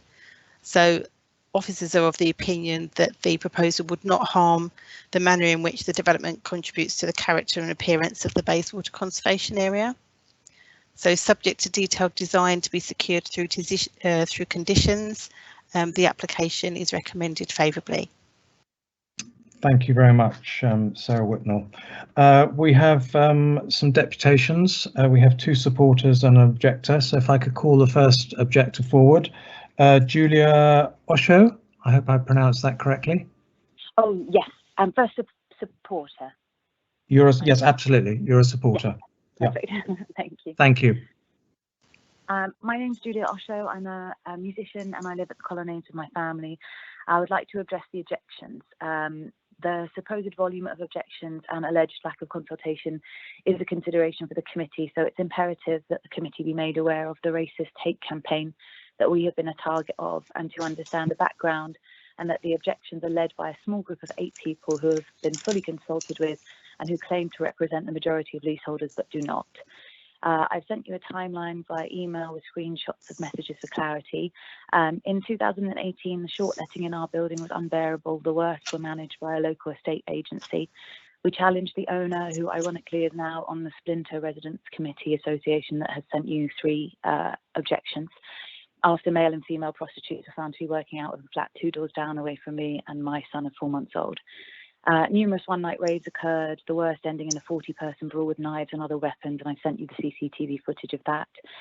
You also have a copy of text messages where the agent threatened that if the original ResCon, which I am a part of, told residents about these instances, he would do everything in his power to stop our extensions. From that personal grudge, he and his friends have set up a Splinter second residents committee solely for the purpose of excluding us. Racially motivated rumours have been spread regarding the Black, Asian and minority ethnic families in this project, which have increased tensions in the building.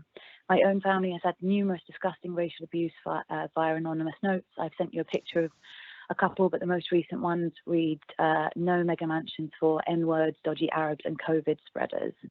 This recent note has been particularly upsetting for me as I'm now pregnant with my 2nd baby.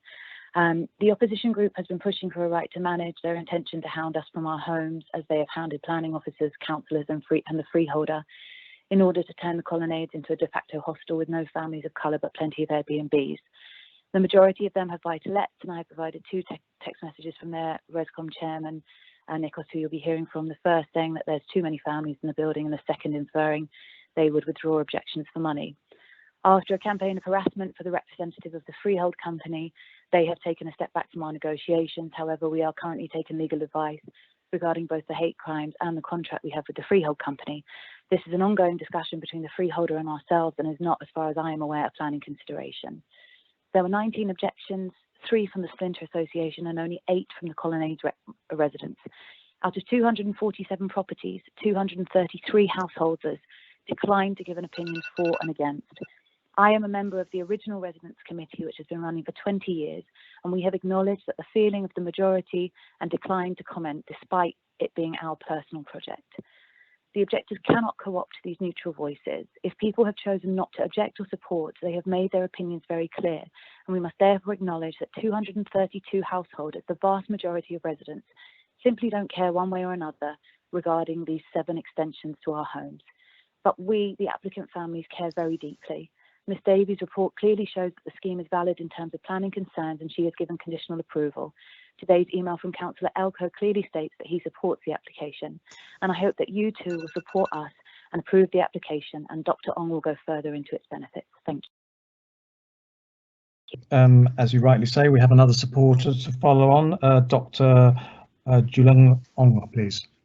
Yes, thank you, Chairman. Can you hear me okay? Yes, I can. The floor is yours. Thank you. 3 minutes. Thank you. And plan, so, if you could relate it to specific planning matters, that would be very helpful. Thank you. Sure. So my name is Juling Ong. I work full-time in the NHS, caring for children at a central London hospital, and I've lived at the Colonnades. I live at Colonnades with my wife, who worked as an engineer before taking time out to raise our 2 beautiful daughters. We love our home, which has 2 upstairs bedrooms. We share one and the girls share the single room. There's another room downstairs that we use as a home office, but which has been really invaluable during the lockdown. We've made every effort to ensure that this development has been considerate in its design. The light study objectively determined that there's almost no effect on daylight and sunlight for our neighbours, and for such a densely populated area, I think this is a real achievement. It causes no sense of enclosure, no privacy issues, and does not overshadow any gardens. Indeed, when I look out of my bedroom window, every other surrounding building is overlooking ours, including the neighbouring Bishop's Court, as well as our fellow residents in the colonnades. We've worked with the planning officers to ensure that appearance and height are in keeping with the design of the building, but we also wanted to be inclusive of our neighbours who, for their own reasons, have chosen not to proceed with the extensions at this time. These are the same neighbours who would be marginally affected in terms of light, and they retain the potential to extend, and they support the project. We accept that, like all projects, the development work will result in some noise, and we will of course be manage that within the guidelines set by the council. This development will not cause any loss in the local services or amenity, and reassuringly, this has been completely acceptable to the vast majority of our neighbours, and I'm saddened by that there are some disproportionate objections by a radical few. These are modest extensions. We are all owner-occupiers, we are not buy-to-let landlords, and each individual home will only extend by an additional 37 square metres. Adding 2 small bedrooms and a bathroom will be able to create a genuine family-sized home, although these will still be smaller than some properties in the colonnades. Our proposal enables Westminster to build more family homes. Being one of the cheapest buildings in Bayswater, this is a chance to create a more affordable option for working families like ours. Some may say that London's expensive and if you can't afford to live here, then you should move out. And that is the harsh reality for so many of my friends in the NHS who have chosen to move out of London to be able to afford a family. I love my job and I want to stay close to care for my patients, but I'm absolutely dedicated to being able to provide for my family.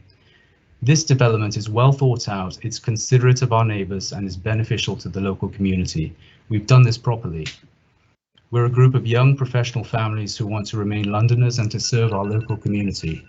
This development will enable us to continue to contribute to the amazing diversity of London, and we respectfully ask that you support us and approve this application. Thank you for the opportunity to speak. Thank you, Dr. Ong. And finally, we have one objector, Professor Nicholas Konstantinis. I hope I pronounced that correctly, probably not. Sir. I was close enough. Thank you, Chairman. Can you hear me? I can, yes. The floor is yours. Thank you. Thank you. So I'm the chair of the Residents Committee of the Colonnades Tenants Association. There are over 200 flats in the Colonnades, as you've heard. And our objection here represents the views of many of our members, but I'm also speaking on behalf of relatives and some neighbors in Bishop's Court, the adjacent building, which is also going to be affected by this. After careful consideration of the paperwork and the schematics submitted with this application, we object to it on the grounds of aesthetics, loss of light, as well as the stretch on the existing amenities that the proposed development would cause, and not least on health and safety grounds. In terms of aesthetics, just to say a few words, you've seen the documents from the planning, the schematics from the planning officer. It clearly shows that these open top empty shells proposed to cover the facade above the flats that are not extending will be aesthetically unseemly and will create a terrible non-uniform piecemeal look in the facade of the colonnades there.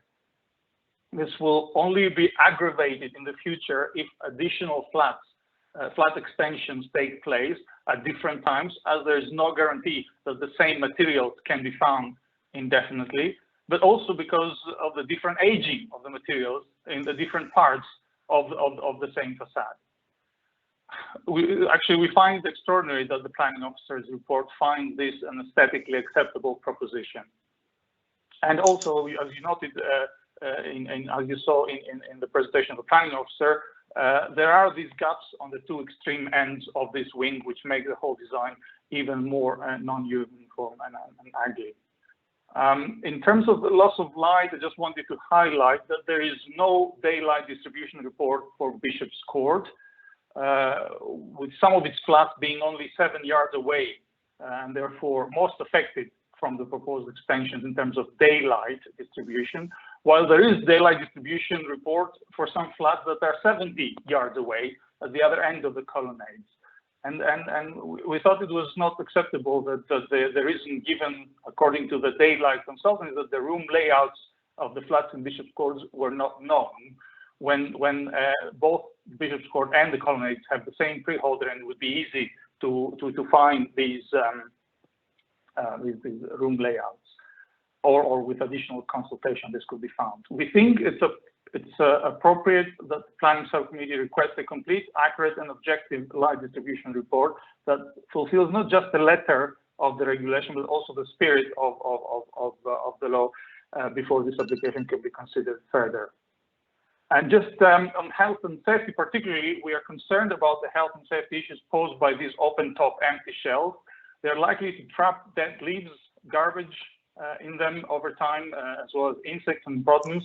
And particularly the garbage accumulated inside these shells will increase the risk of fire, and we have not seen this addressed in the planning application documents.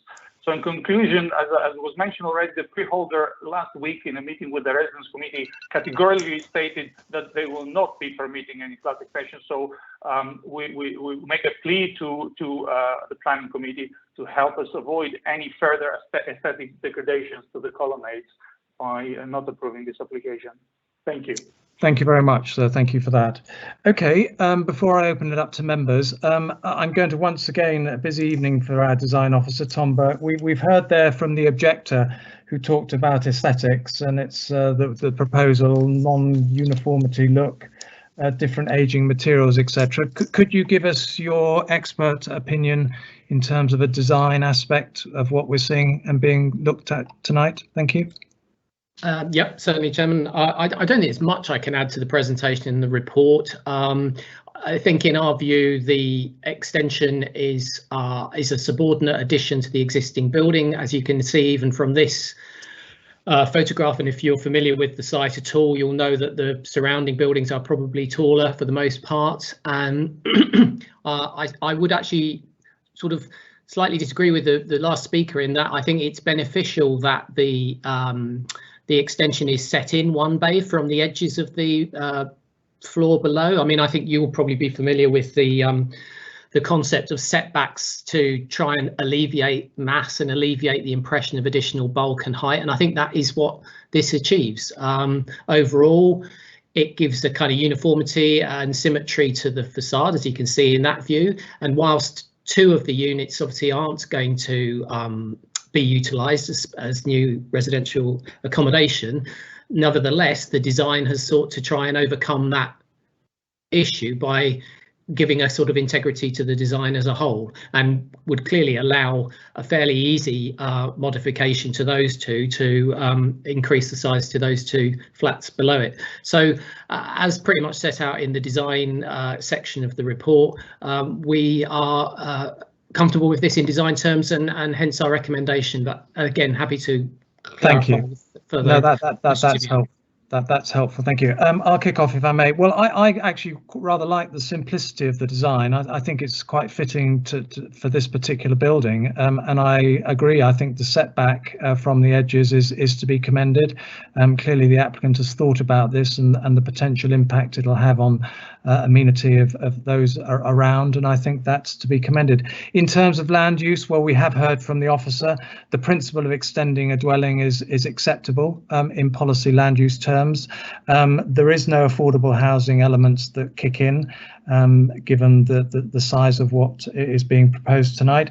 And I think also, just on the amenity with other residents, I think also the applicant is to be commended in terms of looking at the potential significance of this and the effect it'll have on residents around, and setting it back away from Porchester Square, which is obviously highly sensitive, and bringing it forward to Bishopsbridge Road. So, I mean, overall, I have to say I'm certainly content with approving this. But let me hear from my fellow members. Councillor Barraclough. Thank you, Chair. I think more than being I mean, our policy is actually to actively encourage people to extend upwards, because we want to produce more family homes in central London, and that's part of the new city plan. So I think this scheme is to be actively encouraged because it creates more family homes, as Dr. Ong explained why it was important to him and his family. And the way it's been done is entirely in keeping with the block. The block is not in a conservation area. It's not a particularly beautiful block. So there's a limited amount of damage you can do to its aesthetics, but this looks like an excellent scheme from that perspective.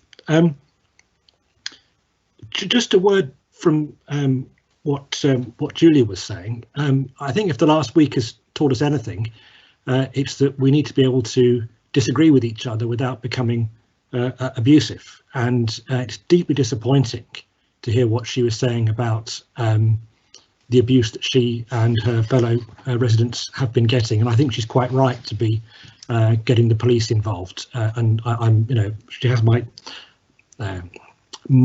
great sympathy with what she's going through there.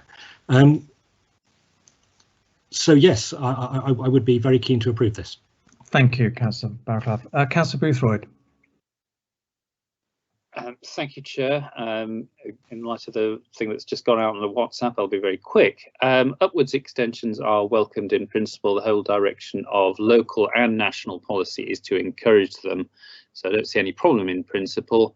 I think it's not the same design as the original building, but it doesn't clash with it. And I like the fact that it's a simple, unfussy design.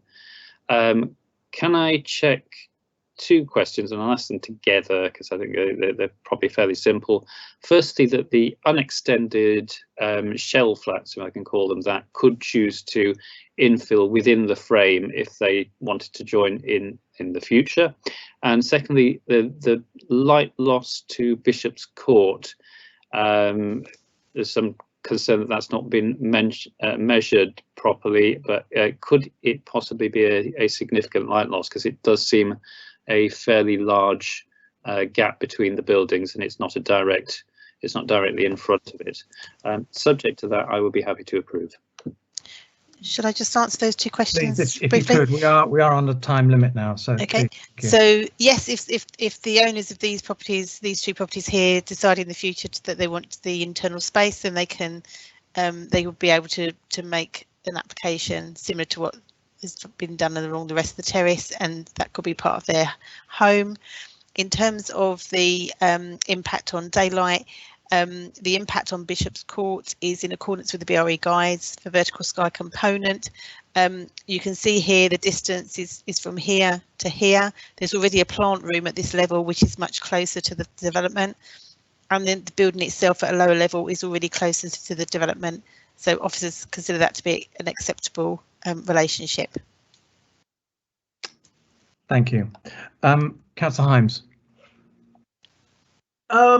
Yes, Chairman, I'm very happy to approve this scheme. I agree with everything everybody said already about it.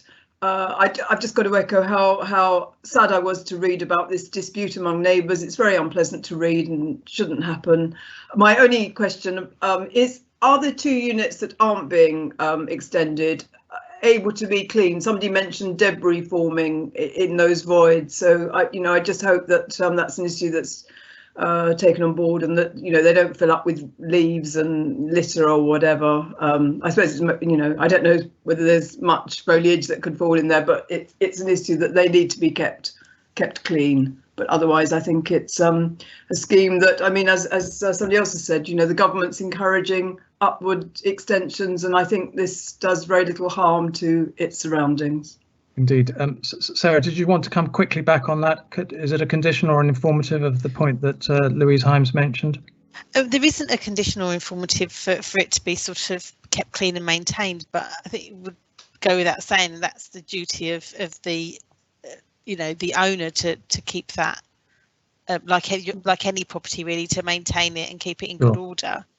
Sure. Well, okay. It wouldn't be the owner below. It'd be the because they're not extending upwards. It would be somebody. I don't know if they had to have access. The flats that are extending, but it would be sad if they're just allowed to get dirty and become unpleasant spaces. Well, maybe we could put an informative, Sarah. Yes. Yes, certainly. Thank you. Yes, thank you. Thank you. Councillor Spencer. Thank you, Chair. I'll keep this brief. Julia, speaking directly to you, I'm absolutely appalled at that behaviour that's been directed towards yourself. Really, absolutely appalled. You have my sympathy as well. As far as I can see, this is a relatively minor extension and has no real impact in terms of light or sensible enclosure to surrounding buildings. And as it's been said, we've got policies in place. We want families to stay in Westminster. We want families to grow, and we don't want to be priced out of our city. And just to finish by saying, simply not wanting your neighbour to have an extension isn't a valid planning matter. So on this, I'd be more than happy to approve. Thank you. And finally, Councillor Glenn. Thank you, Chair. It is a building by Farrell and Grimshaw, but it's not a particularly prestigious one. They have other work that is better and is protected. This is not listed. I agree with my colleagues that the upwards extension suits the building and does not detract significantly from it. I think the treatment of the two gaps is key, and actually it does kind of work. But would agree that the informative that they be treated in a way that there is access for somebody to clean them would be a good thing. I would approve of this, and I would echo my colleagues' thoughts about the appalling behaviour on behalf of some of the neighbours, and that actually we should all get along. Thank you. Yep, no, that's well said. So I've heard correctly, Sarah Whitnell and Steve Brandon, that is unanimously approved. Yeah, just one thing, Chairman, if you don't mind. I think Councillor Barraclough said that the site was not in a conservation area. It is actually in the Bayswater conservation area. Just wanted to say that, lest anybody in the audience thinks that you made a decision against wrong information. Thank you for that clarification. And with that, with 3 minutes to go, it is the end of a long evening. But thank you, members, thank you, officers, and thank you for everyone who's made deputation. Good night. Thank you. Thank you, Chair. Good night, everybody. Take care. Bye-bye. Good night. Bye. Thank Bye. you.